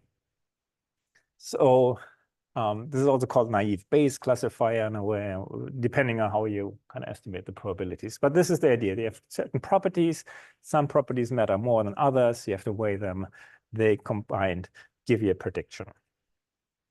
So there are some limits to this. So yes, we can give each feature a weight, but we can't have any more complex relationship. Like, for instance, there might be only a certain range in the value for a feature where it matters. So anything below it is like, doesn't matter, and everything above it doesn't really make a much difference. So it's just like, if it's between 1 and 1.5, that's kind of where the critical thing happens. But once it goes beyond 1.5, it doesn't matter anymore. And it also doesn't really model any feature interactions. So here's the classic example of what you can do with linear models, which is XOR. So this is kind of the whole floating point version of XOR. So if the inputs are 1 and 1, the output is 0. If the inputs are 0 and 0, the output is 0. But if one of the numbers is 1 and the other one is 0, then the output is 1. That's something you can't do with a linear classifier, because all that linear classifier does is kind of draw a line through that, or in a higher dimensional space, like a plane, hyperplane through that space. You can't do that. So what we're going to do about it? So there's two things we're going to do about it. One is we're going to have now multiple layers. So instead of just doing one of these steps, we're going to now do multiple. So first we have a linear classifier that gives us some hidden values. And then we have another linear classifier that gives us the output values. So the question is, does that actually do anything more powerful? Did we gain anything? And they see some people shaking their head. No, why not? It's just more matrix multiplication. Yeah. You could actually multiply everything, all the weights out, and you end up with a single matrix, and then you have the same thing. So we need one more thing, which is nonlinearity. So after you do that weighted sum there, you have to have some kind of function that stops this from being like a linear relationship between the input values and the output values. At the bottom, there's some examples. They're all going to show up at some point today. So 10H, it's basically like you start basically, at -1, and then there's some critical range where things matter, and then after they stop mattering, the value is +1. Sigmoid is the same thing. It goes from 0 to 1. And the one on the right seems to be really, really crude. The only thing that makes it nonlinear is that all the negative numbers get set to 0. Still very popular in actually today's new deep learning models, because it's mathematically so much simpler to do. Sigmoid and 10H is mathematically quite complicated floating point operations. ReLU is super, super simple. Okay. What is deep learning? Deep learning is more layers. I think the only reason why this is called deep learning is because they needed to rebrand it.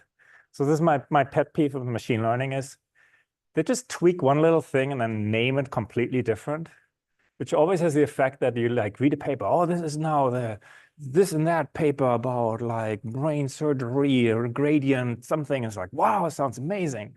And then you read it and it's like, oh no, that's the other thing, except they do plus instead of minus. So deep learning is neural networks. Nothing really new about it, except more layers.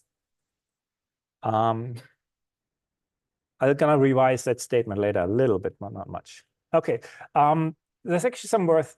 Yeah. So that's actually already one of the part of it. So actually having more layers gives you more, fundamentally more. So having multiple processing steps allows more complex functions you can model.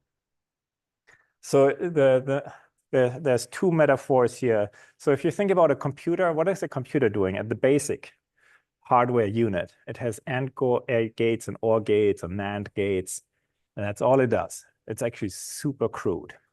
It just really, two signals coming in, one signal comes out, and everything else is just chained together, that stuff, over and over and over again. And the more you can chain together, the more you can do more complicated things. So at the beginning, you can just do very simple Boolean functions. And if you have more steps, you can do addition.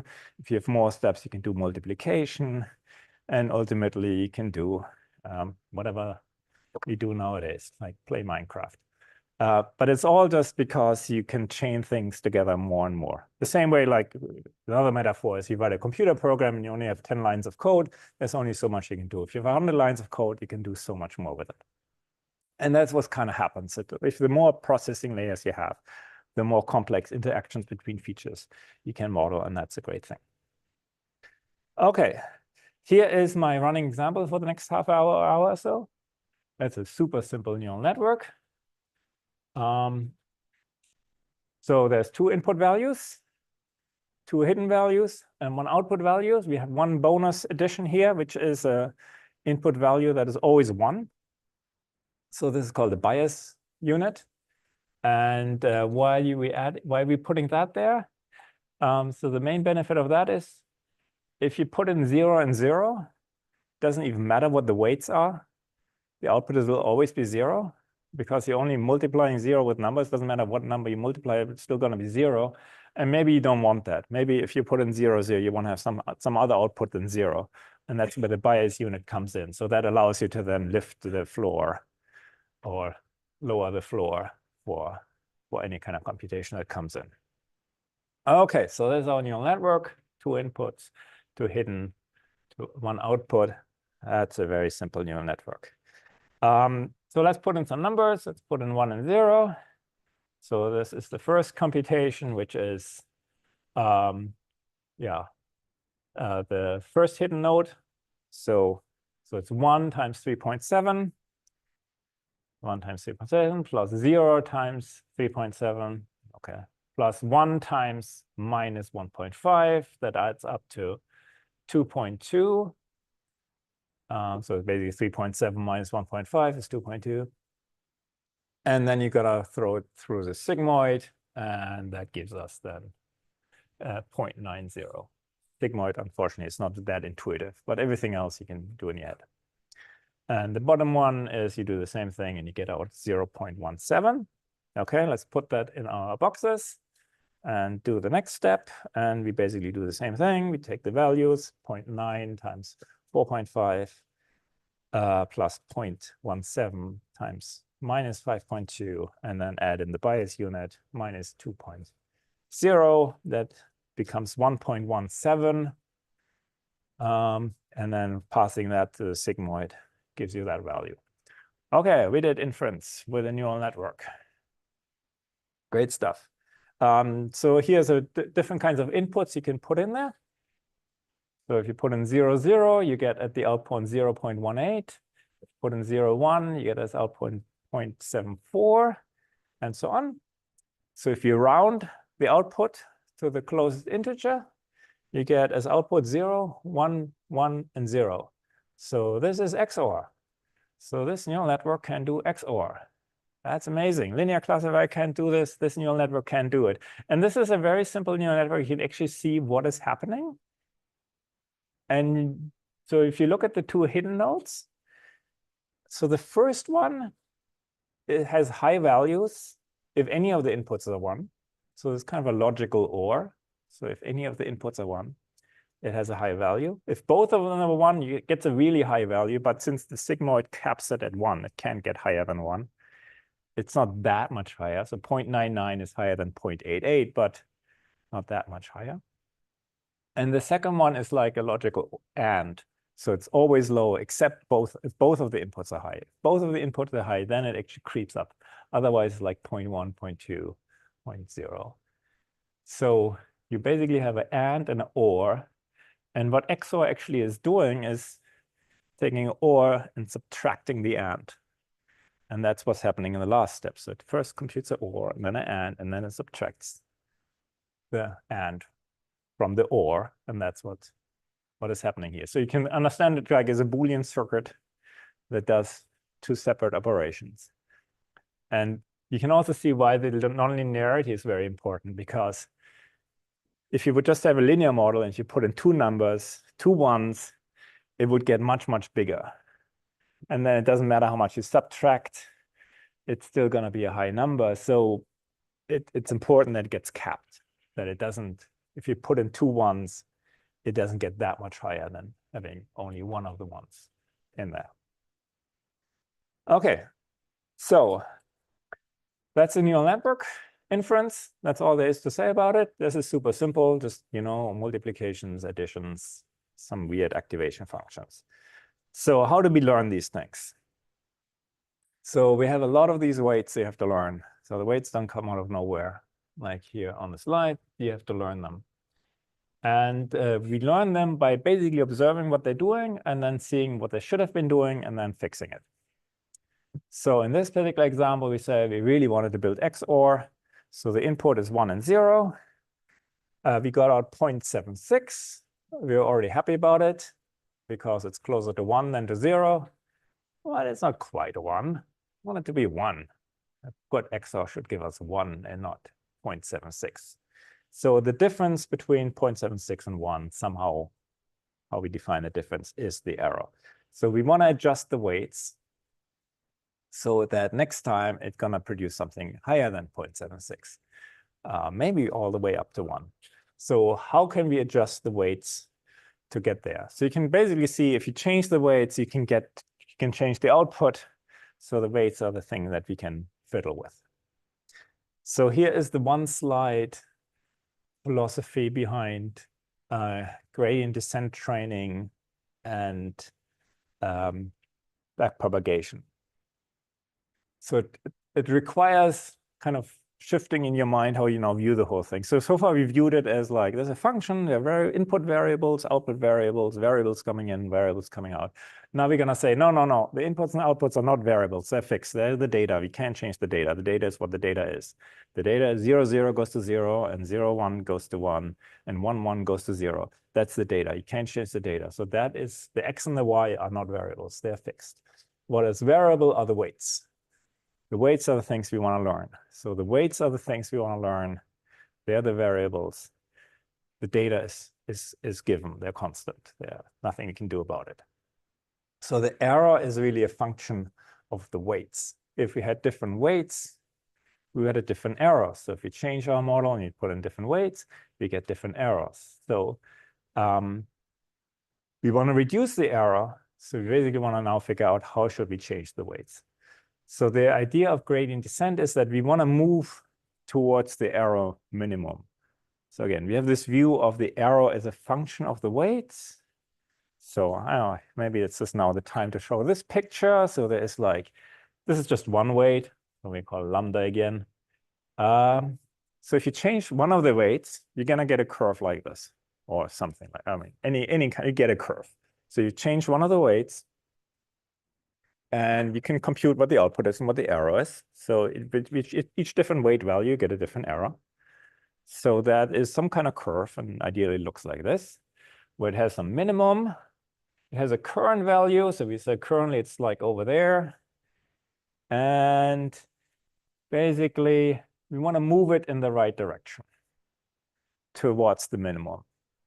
And we do this by doing basic analysis, by saying we compute the gradient points up, so we want to go down, so we're going to move to the left. That's how we update this thing. Maybe it's already worth pointing the discussion, like why are we not just setting to the optimum and being done with it? Because we're doing this for one weight at a time. So this is assuming all the other weights stay constant. And obviously, if you change all the weights, then all the other weights don't stay constant. So this curve is going to change. So that's not going to work. And another reason is to be looking at one training example. And we can optimize things for one training example, but then it's not optimal for everything. So that's why we're cautious and we're just moving in the right direction. We don't set it to the optimal. Okay, so that's pretty much said everything else. So the gradient descent, we move towards the error minimum. So it means we have to compute the gradient that gives us the direction we have to move in, and also kind of how fast we have to move. And then we adjust the weights in that direction to some degree. And backpropagation is that, yeah, we basically start with that at the end. At the end, the error is very close to our weights, and then we kind of pass that through the network to the beginning, and that's what backpropagation means. Here's another picture. It's my attempt of a 3D picture. I think at some point I need a better picture. That is not like some hypnosis psychology thing. But the idea is that you have like one point and in one direction, one dimension in the x-axis, it's kind of very far off. That means that's a very steep part of the curve. So there it still has to move a lot. And then the y-axis is not that far off. So it only has to move a little. And that is reflected in the gradient. So it kind of, if you combine the gradients, it kind of moves overall in the right direction towards the optimum. Okay. At this point, I would go to the gory details, how to do the math and the gradient computations for that very simple neural network. But I'm gonna skip ahead by just saying, we don't actually have to do this by hand at all because we have fancy toolkits that do everything for us. So all we have to do in these toolkits is saying, we're gonna have addition here and a multiplication, and we have a maximum here, and we have a sigmoid here. You figure out the backpropagation. How do they do that? So we're gonna go over how do the toolkits are able to do all that gradient computation for us.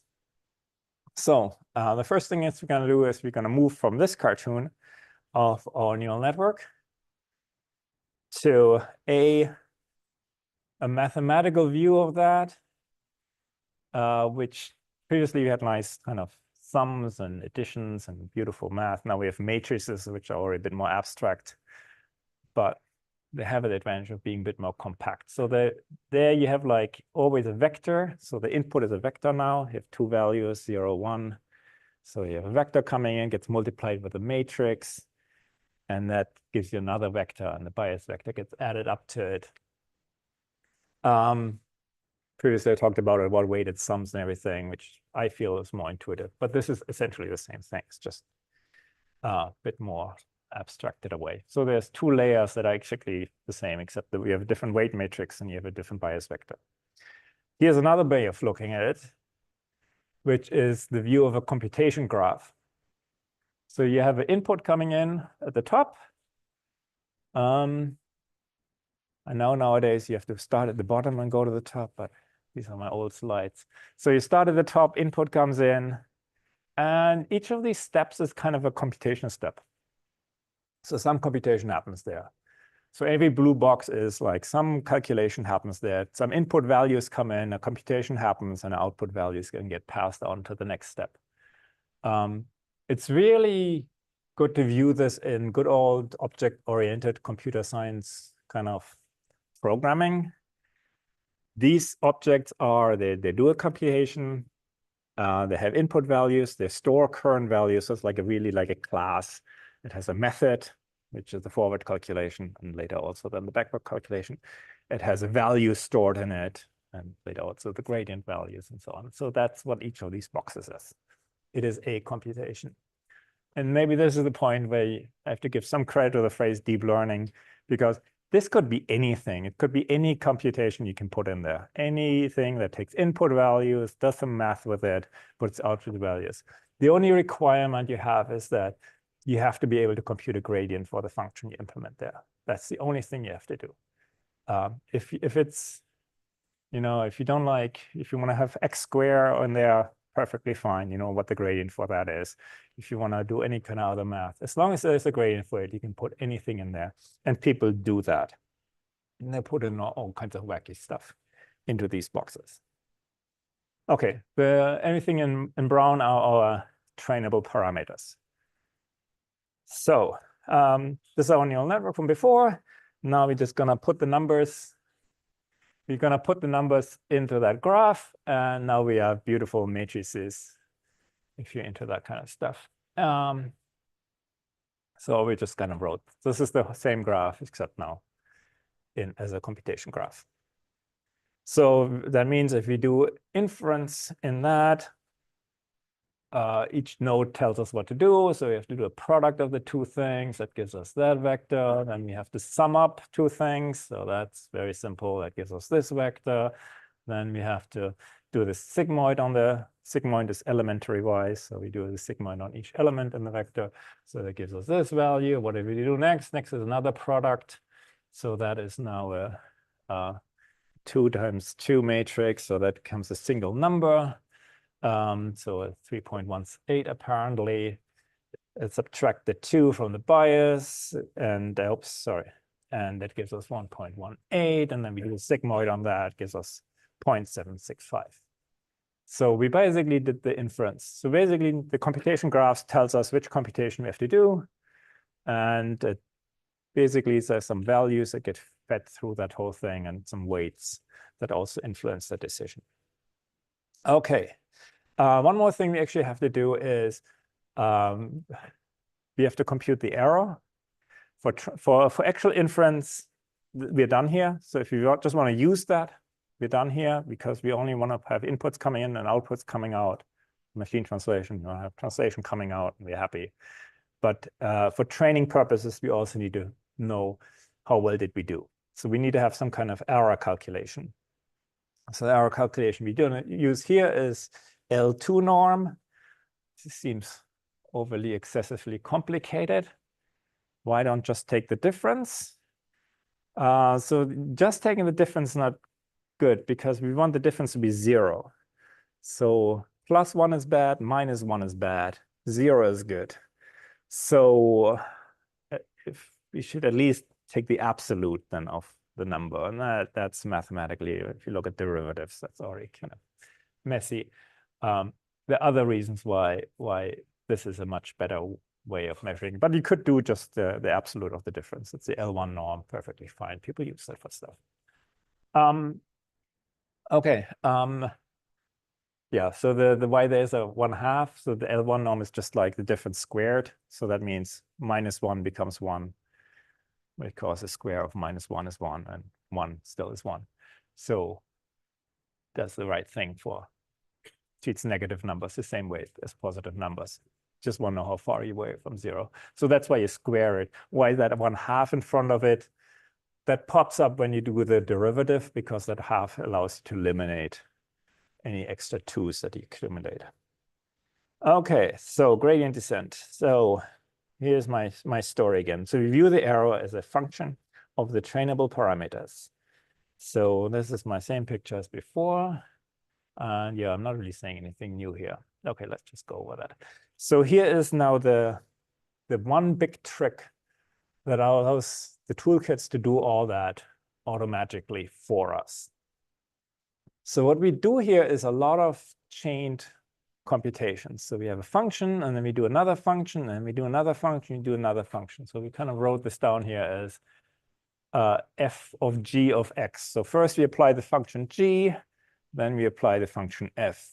Maybe I should have done it in a different order, but that's how I did it, and I'm stuck with it.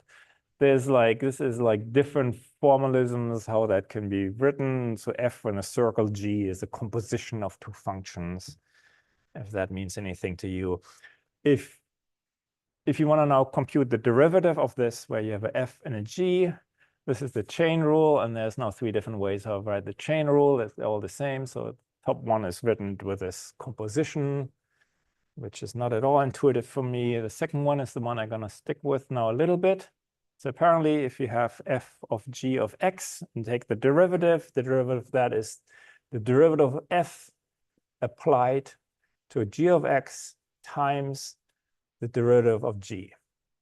And the bottom one is the Leibniz notation. So I used that in all the slides I dropped. I had that quite a lot. That's basically it. So here is now my highlight. The one thing you need to know about how backpropagation works in these computation graphs is the chain rule. So input x comes in, you pass it to the function g, you get g of x. Then you pass it to the function f, and you get f of g of x. This is the forward step. So that's what the values you get there. And then the chain rule tells you the derivatives for all these things are at the end. So you have f, the derivative of f. Okay, what is it applied to? It's applied to g of x. And then at the g level, you have the derivative of g applied to x. So you always have the derivative of the function at that level. So you have at g, you have the derivative of g. At f, you have the derivative of f. And it's always applied to the input value at that stage. So the input value to g is x. So the derivative, we're also going to apply to x. And at the second thing, the derivative of f is the derivative of f. And the input at that point is g of x. So it's basically, so that's kind of important to note, is that that is kind of what we computed in the forward pass. So in the forward pass, we computed g of x. And that's what we're still going to use as kind of the input when we apply the derivative at that point. And it kind of keeps going from there. Okay, so what do we need to do? We need to find for each of these functions the derivative.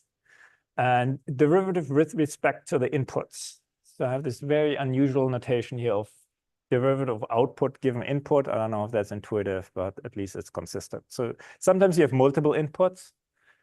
When you do a product, you have two inputs. If you have sum, you have two inputs. So you have to do it for both. Derivative to input 1, derivative to input 2. So they start at the end here.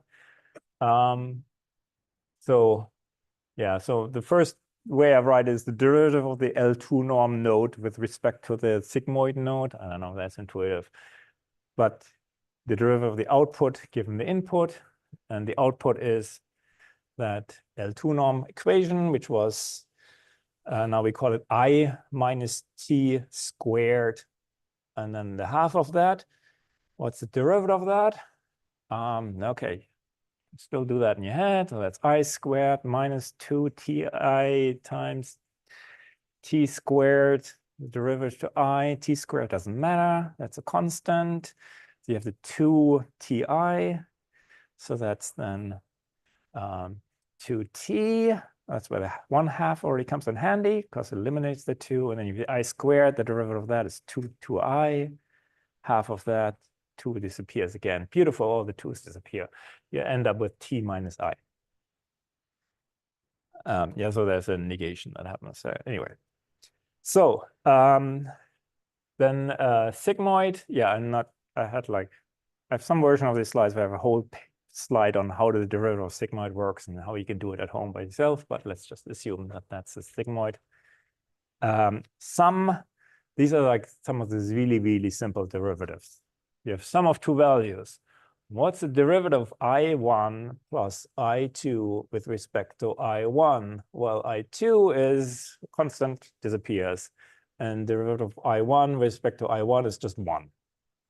So these are super simple. So it's 1, and also with respect to the other one, it's also 1. This is kind of funny. That's the product. So we multiply into numbers. So I1 times I2. The derivative with respect to I1 is suddenly I2. So that's the other thing. And the derivative to I2 is I1. Okay.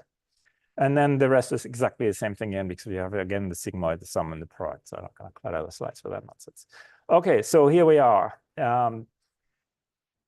This is where we are. We had the forward calculation. I already have the numbers in there. We have now not only what the nodes are doing, we also have the derivatives for each of these steps. So this is just kind of extracted all the derivatives. So you have your, now all written as like I2 and I1 and so on. But that makes it very clear what's going on here. So we start at the bottom. If you do back propagations, we start at the bottom, so we move back. So what do we have to do at the end? I2 minus I1. What is I2? That's the t value there. That is 1. And the I1 is the 0.765. So those two need to be subtracted. So if you still remember why I've emphasized so hard, we apply to the derivative to the values we computed in the forward pass. So we apply the derivative to the values that come from the forward path. So that's what we put in there. So on the forward path, we get 0.765. That's what we put in here. And we apply it to the formula for the derivative. So 0.35. Yeah, so then we have the sigmoid. So there's a derivative of the sigmoid. We put in 0.18, and you just got to believe me that that is 0.18. And the other crucial step is we now multiply that with what we got from downstream. So that was the other thing. We multiply these numbers up. So the number gets now multiplied all the way up. Each time we get a new derivative applied to input values, and the numbers go up. So this gives us 0.424. So then next step is super simple derivative. It's just 1. Doesn't even matter what the input values are at that point because the derivative is always 1. So then that's just it goes in both directions, to the left and the right, and so on and so on. So basically keep doing this. Each time apply that derivative equation to the input value and multiply it with what comes up downstream. So this got now super cluttered. What we really care about is the derivatives that relate to our weights. That's the numbers we really want. So these are now all the derivatives that apply to the weights. So they all point towards the weights. And then in training, we take that derivative, scale it with some learning rate. And there's a negative sign there now. So we move against the gradient. So the gradient points how the arrow goes up. We want to go down, do gradient descent. So that's why there's a minus sign. Okay. And that's it. So now I was debating if I should go over how easy it is to build this in a toolkit. So let me go over that at least somewhat quick. So there are a lot of toolkits. So the one that kind of started this was Theano, and then they got abandoned. There's TensorFlow and PyTorch. Nowadays, everybody uses PyTorch. Anybody still use TensorFlow? Anybody here has been? Oh, okay. That was a big debate years ago, TensorFlow versus PyTorch. I'm not saying how bad. Ah, okay, yeah. Okay, but that's also abandoned for PyTorch. Copy 2. Eh? Yeah, some are really obscure. Yeah, so Dynet was from a guy called Chris Dyer, who for some reason has to name everything after himself, who was at CMU and went then to DeepMind and obviously not building his own toolkit. This Marion I mentioned there is just a basically from scratch neural toolkit built just for machine translation. And that is still a very, very good toolkit for building neural machine translation models. But it's very narrowly focused on machine translation. But it basically has exactly the same principle of you define a computation graph. For each computation step, you know what the derivative is, and then you can magically do training. Yep. Like, first one question. Do you have any idea, like, how can you estimate whether a toolkit will survive or whether it will die, or yeah, it's interesting. I don't exactly. So it needs to have a good kind of community that contributes and keeps it alive. Well, it's kind of random. It's somewhat random. And then like, yeah, I mean, obviously, if it's open source and easily accessible, it's very useful. That is kind of really critical because otherwise it becomes, I think that's like the TensorFlow. I don't know exactly why TensorFlow didn't make it compared to PyTorch. The frozen graphs were the pro one. Yeah. And when they tried to do it in version 2, yeah, PyTorch was already exploding, right? So yeah. That's how I see it. From my personal experience, if you actually want to build a toolkit, write a good manual. So when I had like open source MT systems, the very first one I built, I wrote like a 30-page manual how to use it. And that made it really popular. So make it easy to use. That's probably underappreciated. What's your personal preference? Well, I've been just I tried Theano and never got it to work properly for I don't know why. I don't have that much free time to hack around on stuff hours and days anyway. So I'm using PyTorch. So like everybody else. I also learned programming in Python because that's what the kids do. And nobody wants to read my pro code anymore. And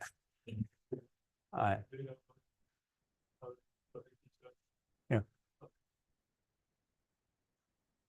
Never heard of it, but okay. And maybe I'm not on the bandwagon. So.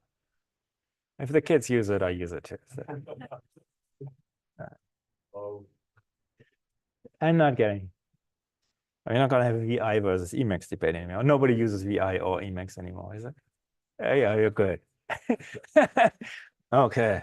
I'm not going to ask which one now. Wrong answer. But okay.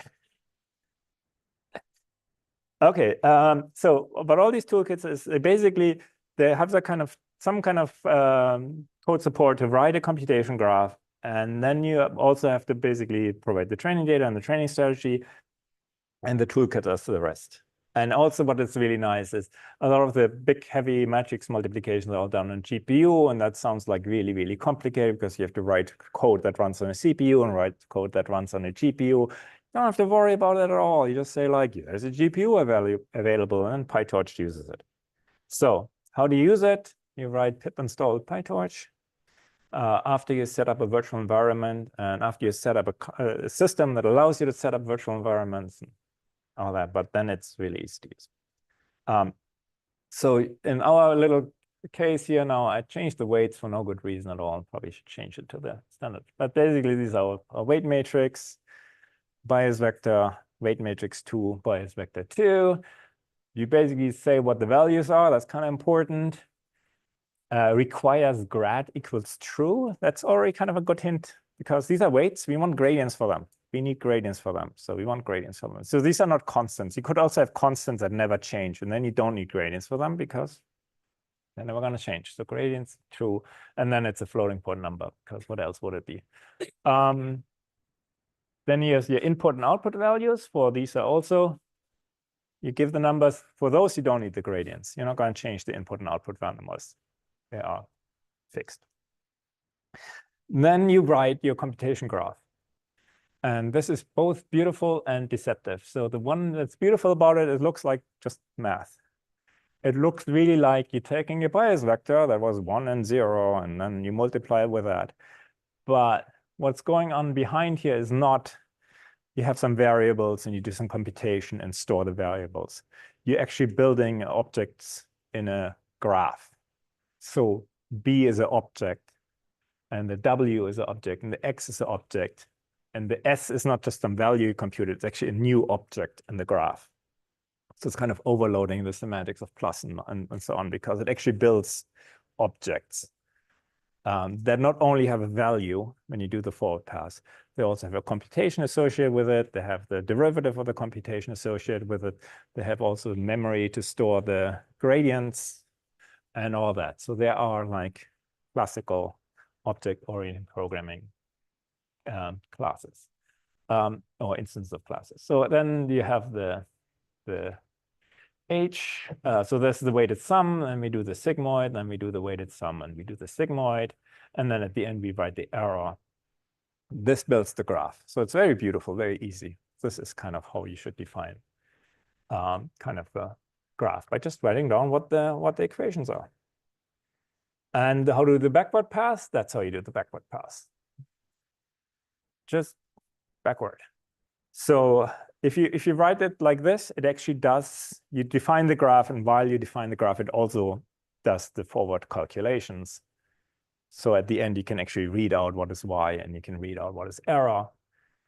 So you get the values that you actually want, but it also maintains that graph structure. So if you do error.backward, it now starts at the error at the end, and goes backwards through the graph that you built that is still there, and stores at each of the objects in the graph the gradient values.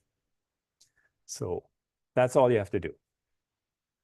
So you can look up stuff. So you can look up like weight 2, what were the gradients that are computed there? So that's where the gradients that are computed there. So you can actually look them up.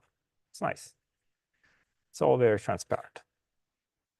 One technical hint, it's somewhat important, is that it just adds things to the gradient. So if you would run it a second time, it would just add things to the gradient.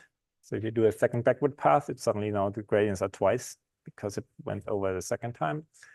And that's kind of important because the same weight matrix might be used multiple times in a graph. And so it has different ways how gradients pass to it. So those need to be added up. So because things just get added up and not overriding some existing values, you initially have to set everything to 0. So at some point, you have to set all the gradients to 0. Okay, so this is our data. So now we're going to go a little bit fancier with the data. We actually put all the data in a big list. Sorry, can I ask this? Yep. So practical point of view, I was thinking about gradient accumulation.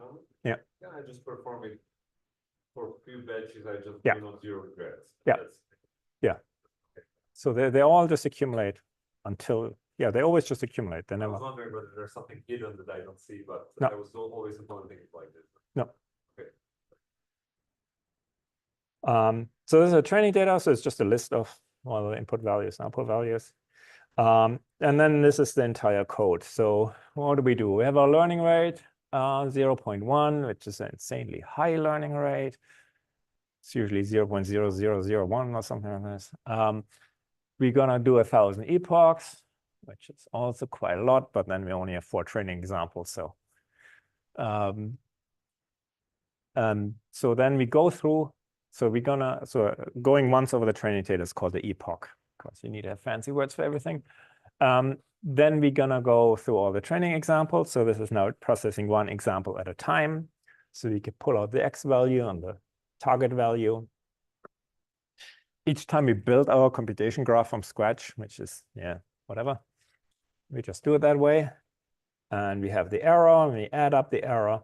Then we do the backward step here. And then we have the gradients. So we want to learn stuff. So now we have to do the weight update. We now very explicitly do the weight update by just saying, and so w.data is the actual weight values as they are, and we're going to change them by subtracting the gradient that we computed multiplied with the learning rate. So this is just like the equation I had on the picture. And after that, we're going to set all the gradients to 0. And if I look at this, I wonder why this actually worked. But apparently, when you initialize it, all the gradients are 0 from scratch. So it initializes the weights to 0. So if you delete them out, you have to do this. And it also reports the error. So you can write, this is like literally like the entire neural network we had. You can run this and you can see how fast it learns and how fast it progresses. It's really pretty. So here's already one variant of this you could do. So we also compute the total error. So you can also do the backpropagation on the total error. So there's actually something worth mentioning about it. So the moment you see things like this here, it's like, oh yeah, the error is a number. Total error, you're just adding up, that's another number. No, it's not a number. It's a node in the graph. And when you do this here, it builds one graph for the first training example, another graph for the second training example, another graph for the third training example, another graph for the fourth training example, and then they all get combined in addition. So you actually have now a humongous graph that has all this stuff. Well, all the weight matrices are duplicated. So if you do backpropagation on the total error, this is just here, it does the total error and it has the number that it computed there, which was the division by 4 of the mean error, and it just kind of expanded back there and then does all these gradients for all these 4 separate graphs and accumulates them all. And then you do a batch update for all of these. Okay, I'm not gonna go over this now. If you actually want to process a batch of training examples, you don't actually have to loop over each one. You can actually put in the whole training examples at once into the graph, which then makes the whole graph a bit more complicated because each step doesn't process just one training example. It always processes a whole batch of training examples, so meaning you don't have an input vector. You have now a list of input vectors, which if you look at it from the right angle, looks like a matrix. So you're actually putting a matrix in and do all kinds of, everything gets more complicated, one-dimensionally bigger. But code-wise, it all works pretty well. The one different thing you have to do is the error now is also a vector with error for the first training example, error for the second training example, error for the third training example. So you have to explicitly turn that into a single number that you can then trigger back propagation from. Okay, yeah, I'm not gonna go with it. We do very explicit the weight updates and nobody does this anymore. So we have like big objects where you have you only build the network once and you have like a class for it. And then you instantiate one and then you explicitly say what your optimizer are. And the only optimizer we talked about is this stochastic gradient descent, super fancy name, which is just like we do gradients descent, and stochastic means here we whole training, these sample training examples from the space of possible training examples. Therefore, it's stochastic. Anyway, not going to go over that. Okay, back to language. Got completely distracted. We want to do machine translation. Let's do language with that. So you saw this at some earlier presentation of language models, hopefully. So where we look at language is it's a sequence of words. I think if you look at the big space of deep learning, there's vision, there's us. We have sequences. We deal with speech as sequences, text as sequences. We deal with sequences. Vision deals with like two-dimensional complicated things that kind of have way too much information and need to be reduced down. We have sequences. So this is our view of language. So with the statistical language models, say we predict the word given the previous words. And this last thing is kind of the language model that was used in statistical MT. So you had like, what are the 4 previous words? How likely does the next word follow? And you estimate that on counts, like you estimate everything else. So how often have I seen these 4 words? How often have I seen this 5th word follow? That's the probability for that. And let's turn this into a neural network. So this is our first attempt of doing language with neural networks. So words coming in and words come out. So otherwise, this looks like exactly the neural network I had before with XOR. There are also values come in at a hidden layer and output layer. Exactly the same thing, except now words come in and words come out.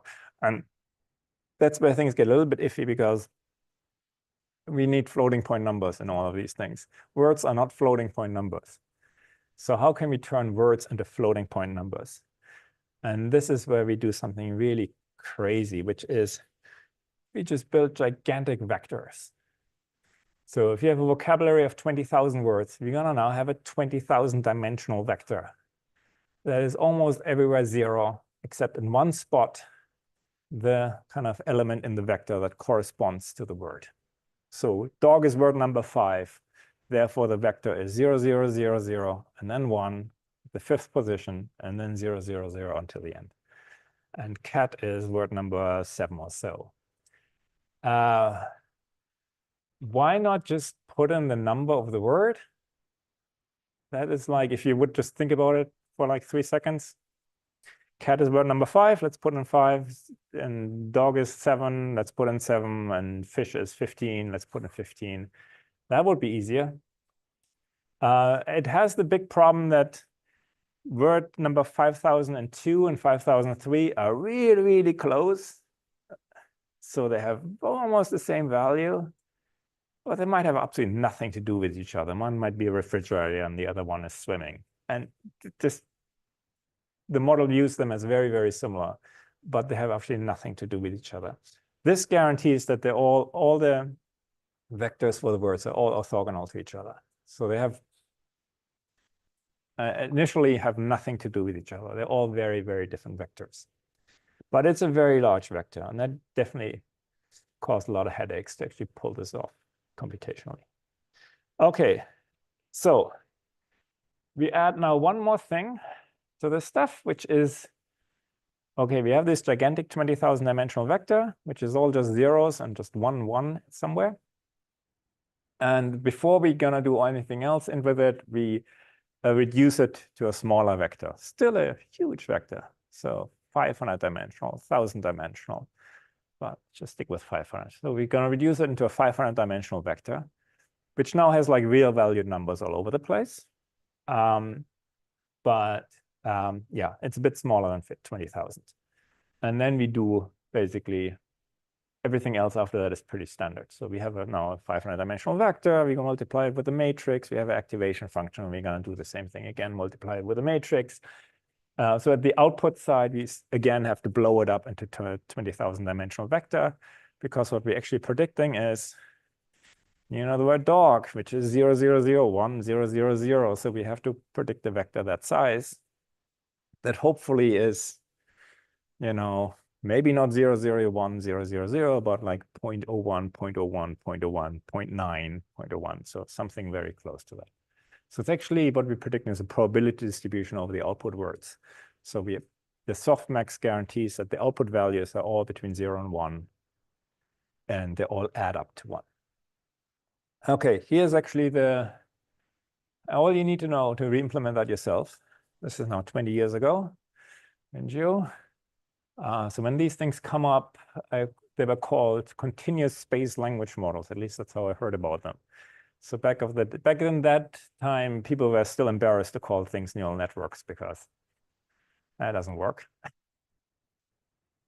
The same way that when we did MT 5 years ago, we didn't call it AI because that clearly doesn't work. Now, of course, we do neural networks and AI. Anyway, so that's all you need to know. So we have basically three layers. The first takes this 20,000 dimensional vector, one hot vector, and turns into an embedding vector that doesn't have an activation function, because when you think about it, if you have a gigantic matrix and multiply it with a vector that is 0, 0, 0, 1, 0, 0, 0, 0, all it does, it pulls out one row of that vector or one column. I don't know, someone correct me. So you don't need an activation function after that. The next thing is 10H, which is just a small variant of the sigmoid we just, encountered. And the last one is the softmax. So that is ensuring the output values are all positive numbers and all add up to 0, all add up to 1.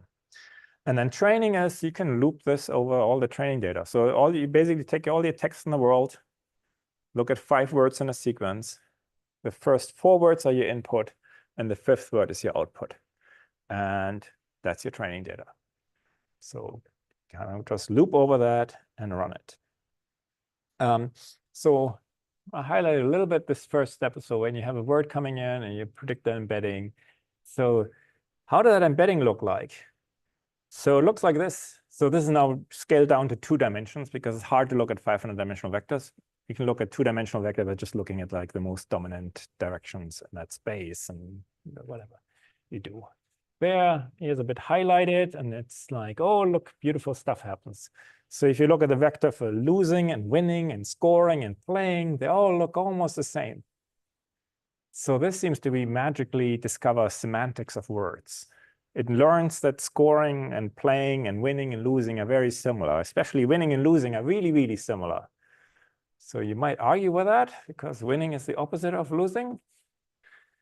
But if you think about it in terms of language, it all learns like which words occur in a sentence. And if you have a sentence like I'm winning the game, I'm losing the game, any sentence you have where the word winning is, you can put in the word losing, and it's still a perfectly fine sentence, even if it's like I'm happy to be winning, I'm happy to be losing. They're both perfectly fine sentences. And that's why you make the same predictions from the word winning and from the word losing. Therefore, they should have the same feature presentation because they're going to trigger the same predictions you make. And that's all it learns. It just learns from context, how a word is used and which other words are predicted from that. And that is powerful enough to get semantic representations of words.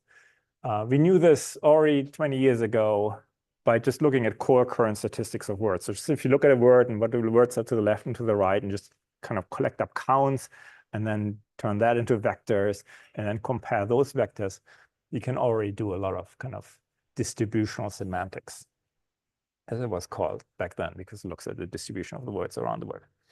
Okay, so that's beautiful. People got really excited about this. So I just, since I'm wrapped for time, I need to go speed up a little bit. So they do like, oh, let's compare the vectors between the male and the female word of a word, a version of a word. So man, woman, and aunt, uncle, and king, queen. And look, oh, the differences are all the same. Oh, there's like a vector that makes something female or that makes something male.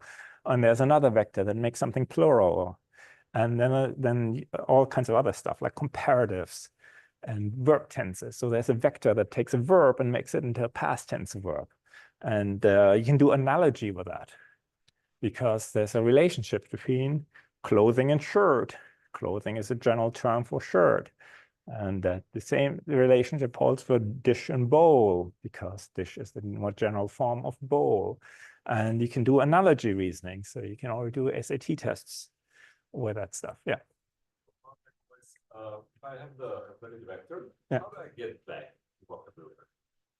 Back to what? To the vocabulary or my dictionary or whatever. You know that position number 5 is word dog. Oh, no, oh, you mean, how do you get, oh, okay, okay. Key, some, Um, by some vector and I get the. oh, so if you basically do this kind of thing where you say like, what is the word for plural of queen? So you take queen, the queen vector, add the plural vector, and you get a new vector. So then you need to have, yeah, you basically have, you write a long for loop and compare it against all the other vectors and see which one is the closest. Or you use something called FICE, which is like an index thing space where you can do these comparisons so there are toolkits for that. It's not trivial. It's not super trivial, you know. Yeah. I mean, a for loop is trivial, but not very efficient. Yeah. So there's that, but there seems to be the FICE is like the library that everybody's using that seems to be super duper fast to be able to do that. So I don't know exactly how it does it. It like clusters the space and then limits the space. I don't know exactly what is actually going on there. So there are fast solutions for that. Okay.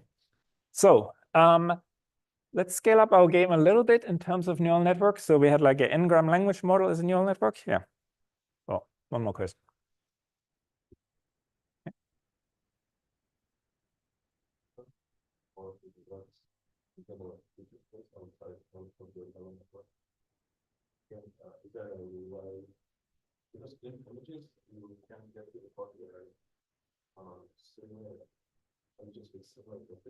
Mhm. Yeah. Yeah. So just like here, that is similar words with similar meaning cluster.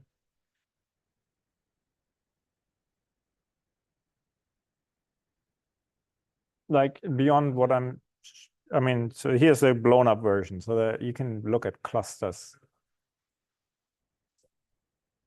Yeah, so you'd say these are, yeah. So, I mean, you have like all the game playing words and you have all the food related words and things like this. We've never really done much with clustering on these things beyond just using the vectors raw as it is, but you could do that. Okay, so I'm going to go over now a different version of a neural network language model, which is a recurrent neural network. So we know about like 6 years ago what people have been doing. This is pre-transformer. So the n-gram language model inspired neural network has a big disadvantage that it only looked at the last 4 words. So it had a very limited view of prior history. So it can't build long sentences. So my big thing I gave over earlier, I switched the light that I forgot to repair on. Can't do that because once you moved away from switch, you forgot what the word was and you don't know how to predict on. So we need to basically have memory of the whole sentence. How can we get memory of a whole sentence? So there's a big problem that you have like a sequence going in that is like of arbitrary length, and you want to make a single word prediction from that. So this is how we do this. So we're going to start with what looked almost like what we had before. Word coming in, get an embedding, get another hidden layer, make an outward prediction. So far, nothing really different, except we only predict from one word. Now, what we do differently is when we predict the second word, we don't feed both words in. What we feed in is that hidden state from the previous pass. So we want to put that in, feed that into our update of the hidden state. So the hidden state now is conditioned not on 2 words, but on 1 word and the hidden state of the previous word prediction. And we kind of keep doing this. So if you go over, and yeah, so if you go over a whole sentence, you can see there's a path from the first word of the sentence through all the hidden states all the way to the last word prediction. So the last word prediction is still influenced by what the first word was. So that's nice. So now we have like a computation over the whole sequence. Just a few words on backpropagation training. I just show this slide here. So when we train these things, it basically means we have like a whole sentence that we train on. So we basically build this graph structure, which now depends in size by how big the sentence is. So for a short sentence, we have a short computation graph. For a big sentence, we have a big computation graph. We get error signals for each word prediction we make. So how well did we predict the first word? How well did we predict the second word? How well did we predict the third word? So this is kind of where the gradients originate from. And then, but basically this is just, so the word unfolded comes up here. So we unfold this recurrent neural network. And then you have the error signals. This is just a gigantic computation graph. So you saw the code for the nice XOR graph that was super trivial. This is not that much more complicated. Okay, so this is kind of, we're repeating ourselves here. So we want to go back to machine translation. So we have now this language model. So this is able to predict word sequences, but we now want to actually translate with it. So we have an input sequence in one language, and we have an output sequence in the other language. So how can we go from this here to a translation model? So here is, so we predicted a word of sequences. So the first idea is, why don't we just keep on going? Why don't we just, after we have that sequence, predict the output sequence? So this is a model by some guy called Sutzkever. I don't know what happened to him. Who proposed this, and I always had this slide here forever and saying this is obvious madness, because so it goes through the input sentence, so it kind of changes color. I don't know how readable that is. So at the bottom it says the house is big, and then it changes into blue. That's now when it gets German, and then it becomes the house. Das Haus ist groß.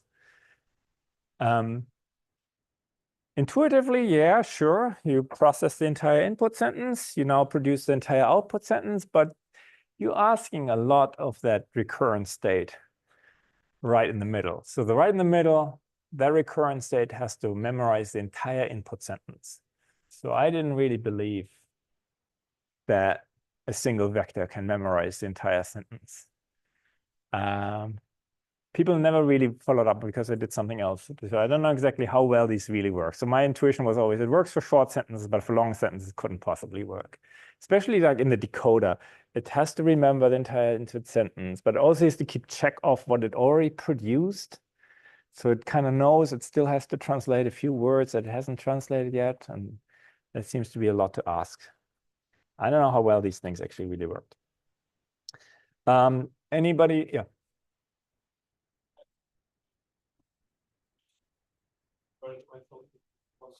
Yeah. Figuring out how to recognize the whole page from just the lines. Yeah.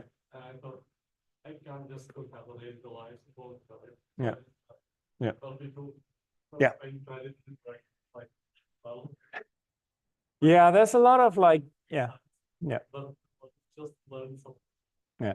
So there's definitely like having sentence embeddings is not something that's foreign to me anymore. So like embed vector for the entire sentence, but it also depends on what you ask from it. So if you do like what do now people do with retrieval with vectors, well, you just do a similarity computation. You actually have to reconstruct the whole document from that vector. So that is a bit more to ask than just saying, oh, they are similar. So anyway, I need to speed up a little bit. So from everything you heard before right now, the thing that should jump at you saying like, where's the word alignment? We need word alignment. This is missing word alignment. We need to have word alignment in these models.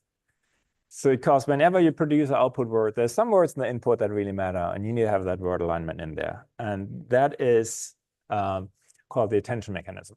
So we need to have attention to the input. There's some words that really matter. If I produce now the word house, that input word house matters. That's the word that matters. I need to pay attention to that. That's the attention mechanism. So we're now gonna do a neural model with attention. This gets now super complicated for no good reason. So this is what we have. We're still gonna use that for the input processing. So the input processing is a recurrent neural network that runs over the input. Okay, we're gonna make it even more complicated by saying, well, why are we going left to right? We should also go right to left. So the idea behind that is these hidden states are really good because they learn something about a word, give them its preceding words, and that gives us context. So we now know for like bank and interest what the meaning is because we've seen the words to the left, but then we haven't seen the words to the right. But okay, nothing stops us from starting at the end of the sentence going, to the beginning of the sentence, and then we have each word associated with its left context and the right context. So that's your encoder. So the encoder goes over the sentence in both directions. That's your encoding states. This is just some math for that. These are just very simple. In the simplest form, these are really just like you multiply it with a weight matrix. So you take the embedding of the word, you multiplying with a weight matrix, and so on. The output side, in theory, the same thing. You have a recurrent state that predicts words, one word after the other. And then always feeds back into whatever word it just predicted. It feeds into updating the state. So it's basically a language model and target side. So the one thing we still need, the decoder shouldn't just go off on its own and producing sentences. It should be informed by the input. So there's always some vector representation of the input. We also want to feed into that. So this is basically, we're looking for a single vector that represents the input that now updates our state. And as you remember, I said, well, alignment should play a role there. So the thing that now feeds into prediction of the next word should pay more attention to the relevant word that matter for translation of the next word.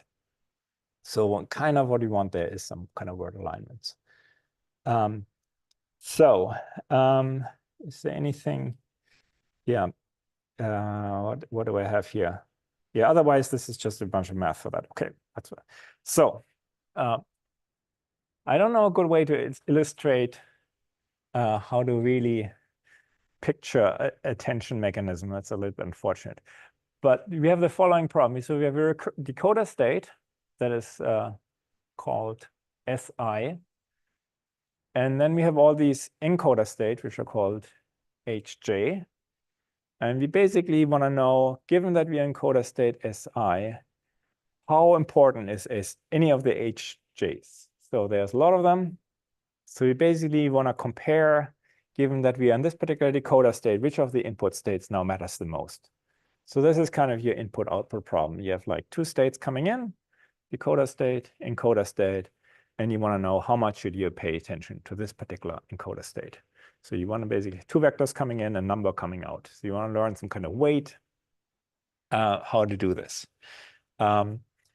So that's basically the whole thing. So given you have a previous decoder state, so that's now the previous one S sub I minus 1. And then you have the representation of the input words, the HJs.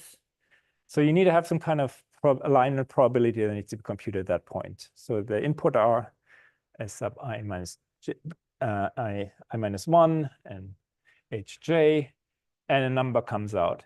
How do we get that? Like, how do we get anything with neural networks? We can just turn that into a feed-forward neural network. So two vectors coming in, a number comes out. So you can view that as a neural network problem.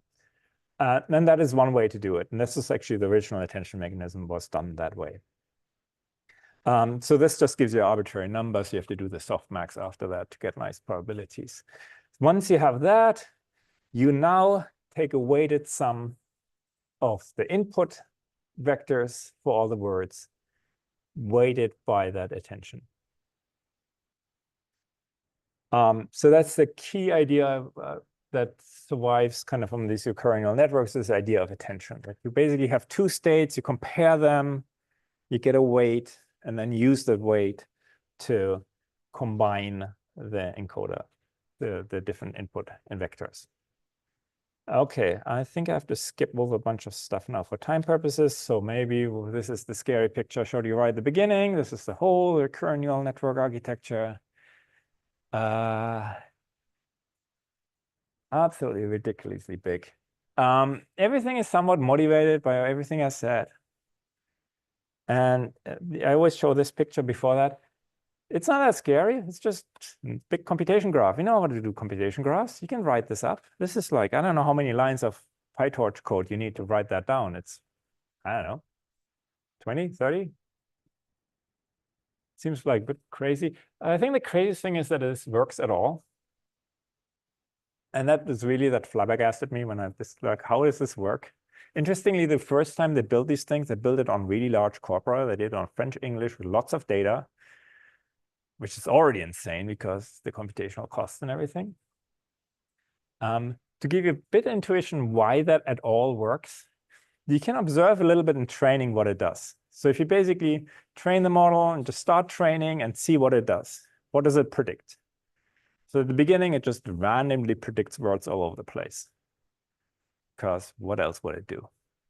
The next thing it does, it loves the word the. It produces the word the. So the first thing it learns is like, well, the is frequent. Let's just predict the. So that's the signal it gets, like, produce the word the. That's a good word to predict. So it gets very often the feedback, produce the word the. Like every 10th word is the. So it produces the word the all the time. So it learns at the beginning kind of, yeah, I should produce the word the. And then it learns like these common phrases, by the, of the, by the, of the, in the, of the, all the time, in the time, of the time. That's what it produces. So just producing the all the time is not going to fly. So it learns a little bit the connection between words. And then it learns a bit more coherent sentences. And at some points, it figures out that the input sentence actually matters. So it actually not just produces arbitrary sentences, which we like to call hallucinations, where it just produces random text for no good reason, but text that is inspired by the input. And like a few words in the output now have some correspondence to the input. So you kind of see that it learns the stuff kind of really, the stuff that is really close to the output, it learns first, producing fluent, the most frequent word, fluent phrases, fluent output. And then over time, it learns that, yeah, the input matters.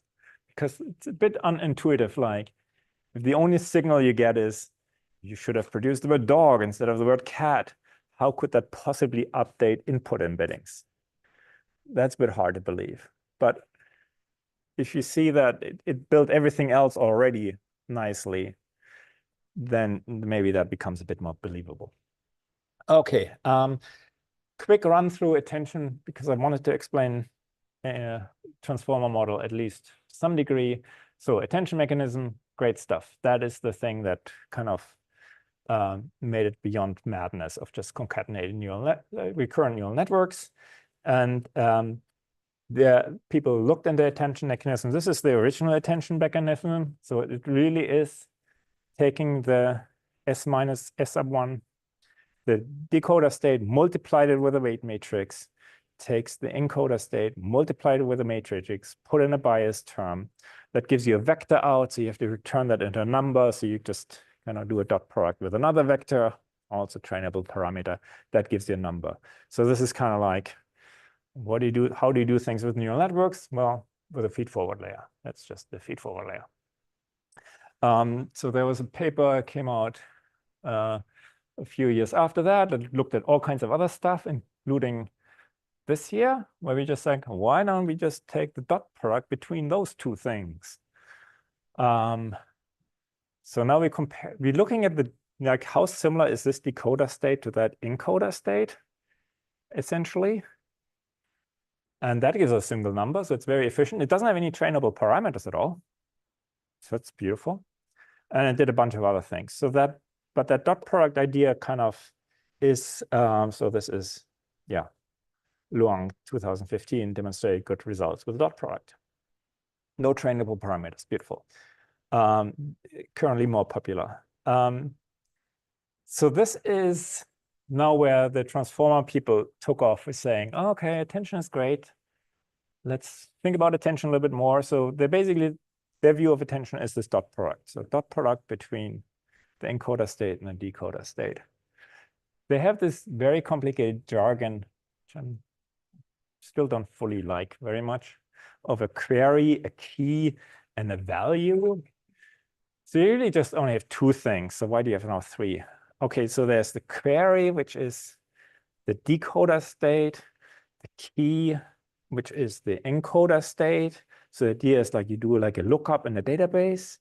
So your query is a decoder state, and the key is the encoder state, and that gives you some kind of weight. And then you pull out a value out of it, which is again the encoder state. So the key and the value are exactly the same thing. Anyway, so that gives us this formulation there of like so you multiply This is now everything in matrices. So you have all the encoder, all the decoder vectors together and all the encoders vectors together. So you have two matrices multiply together and so on and so on. One refinement they also do is there are some weights involved. So the encoder state and the decoder state are actually very large vectors, like 4,000 dimensions. So they scale it down. So you have a weight to scale it down. So this is just kind of making the smaller vector, still pretty large one, 512. So that's one thing they do. But then after that, they just do the dot product. And another thing they do is they do multiple ones of those. They not only have one, what they now call attention head, they have like multiple attention head. Each of them has their own like scale down matrix. So that's why they're different. But that gives them then all these different attention heads. And then they all get concatenated as weights to kind of weight all the input and so on and so on. Okay, so far so good. This is just a more complicated way of doing attention. That's fine. And the other major thing is self-attention. So far we had like this beautiful recurrent neural network, works nice, but you can already see the flaws with the neural network. So the recurrent neural networks, if the sequence gets really, really long, if you're 200 words in, how much could the first word possibly still matter after it got diluted by 200 other words? So they say, well, why don't we look at the whole sequence? And if we if we want to have a better representation of a word, let's not run this long recurrent neural network. There are also computational issues because you actually have to literally take 200 steps in sequence. Why don't we just look at all the surrounding words, figure out which of the surrounding words matter to get a better representation of that vector? And hey, the attention mechanism does that for you. So we look at kind of the attention. For each word, we pay attention to all the surrounding words, decide some of the surrounding words are more important than others, and use that to update the representation of that word. Okay, so representation of input word mostly depends on itself, but also informed by surrounding words. And so previously we did this recurrent neural network. Now we also use the attention mechanism for that. And that's basically it for the transformer model. So it throws out the recurrent neural network and replaces it with self-attention. Okay, let me just show this scary picture. So the intuition is very, very simple. Like attention we had before, they did some tweaks on attention, both like scaling it down and then do the dot product, okay. Then the other thing is that we don't do a recurrent neural network, we do this self-attention. We update a encoder state, not by walking through a sequence, but just looking at the surrounding words. There's like 1,000 other tweaks here, not 1,000, a few. One is they have a layer normalization step in the middle. They have shortcut connections in there. So it's like random tricks from machine learning. So the intuition is very, very simple, but it has like various tricks that are not that unusual for the machine learning folks. But if that all gets thrown at you at once, it's like, why are we now doing a shortcut here and a layer normalization there? I'm not entirely sure how they developed the whole thing, but it was probably the first thing didn't work. And then like, oh, gradients explode. Let's do a layer normalization there. And shortcuts always help. Let's put them in. But the crucial idea is just this attention mechanism where you just say, well, we're comparing each word to its surrounding words. And some of the surrounding words are more important to get a better representation of the word. And that's what we pay attention to. Okay, so this is the whole thing written in math. Activation by the function, by the way, is super simple ReLU. No sigmoid, 10H. It's just ReLU. Just get rid of the negative values. And this is the decoder, which does both self-attention and attention to the input. So it has like two stages, once where it did self-attention and then attention to the input. That picture just got way too big. And And the only other thing to say is that obviously you're going to have multiple layers of these. We're not going to do just one attention layer. We're going to do 6 attention layers for the encoder and 6 attention layers to the, and I don't know what the big language models do these days. I think that's where I should probably, yeah, not wanna. Oh yeah, let me go over that. So this is the transformer model.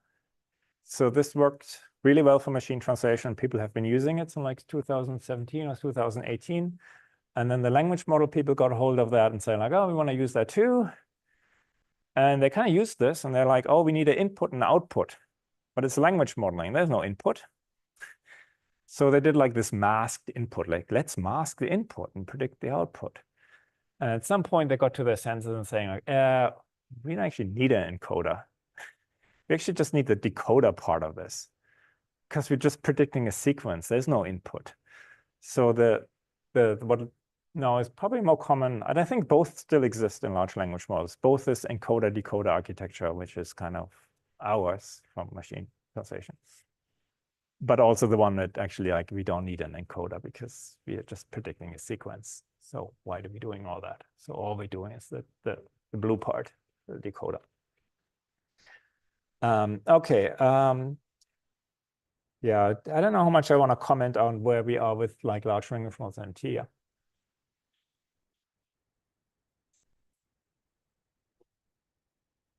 Yeah, so you can basically view this also as like, if you ask a chatbot a question, this is what we do now, then the input is the encoder, you can encode that, and the output is what the chatbot produces, so maybe. So you have a clear distinction between the input and the output.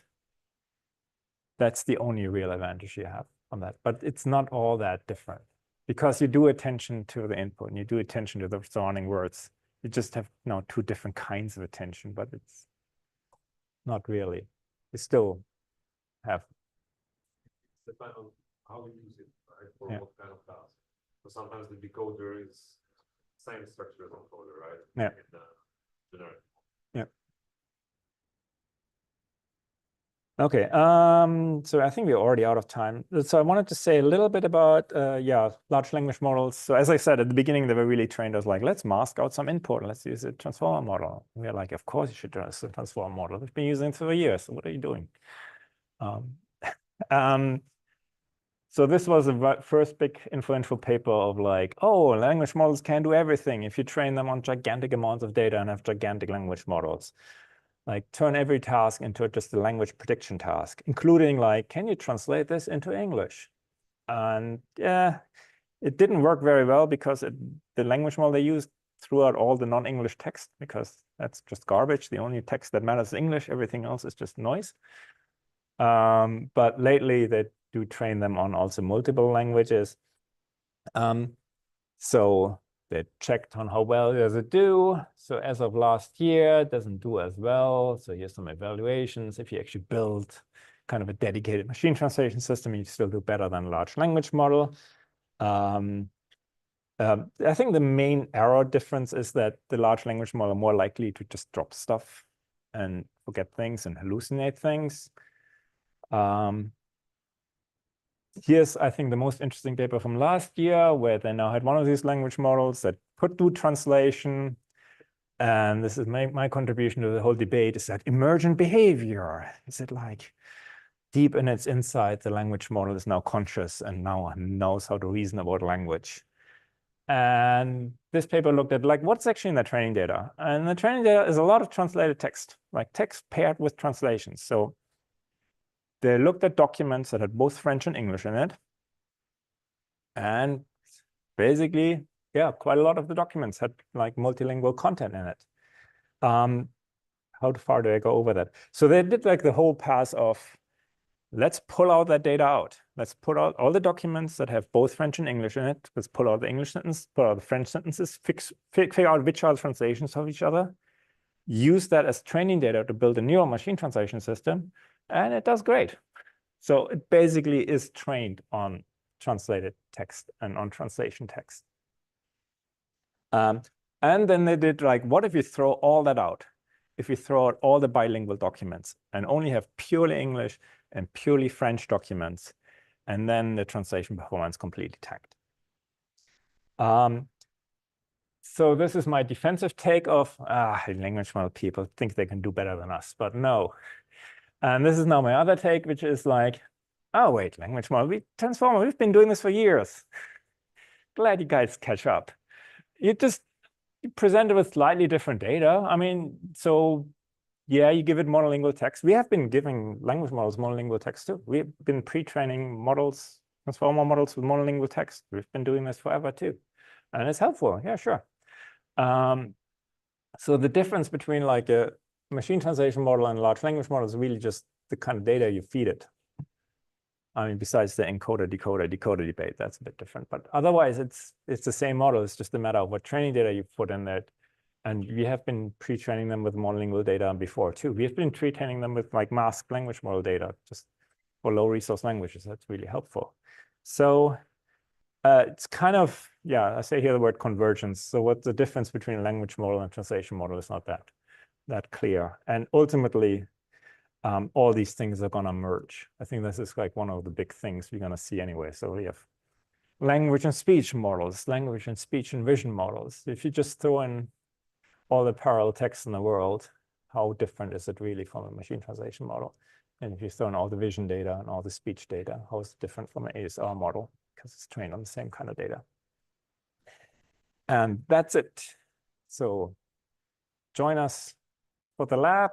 So the lab is both implementing IBM Model 1 if you want to do that, or playing around with recurrent neural network implementations.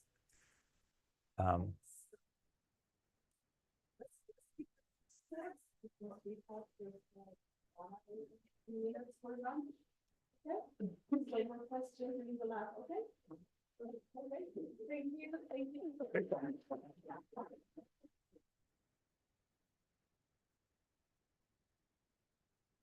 Remember, Malone wanted to. Okay.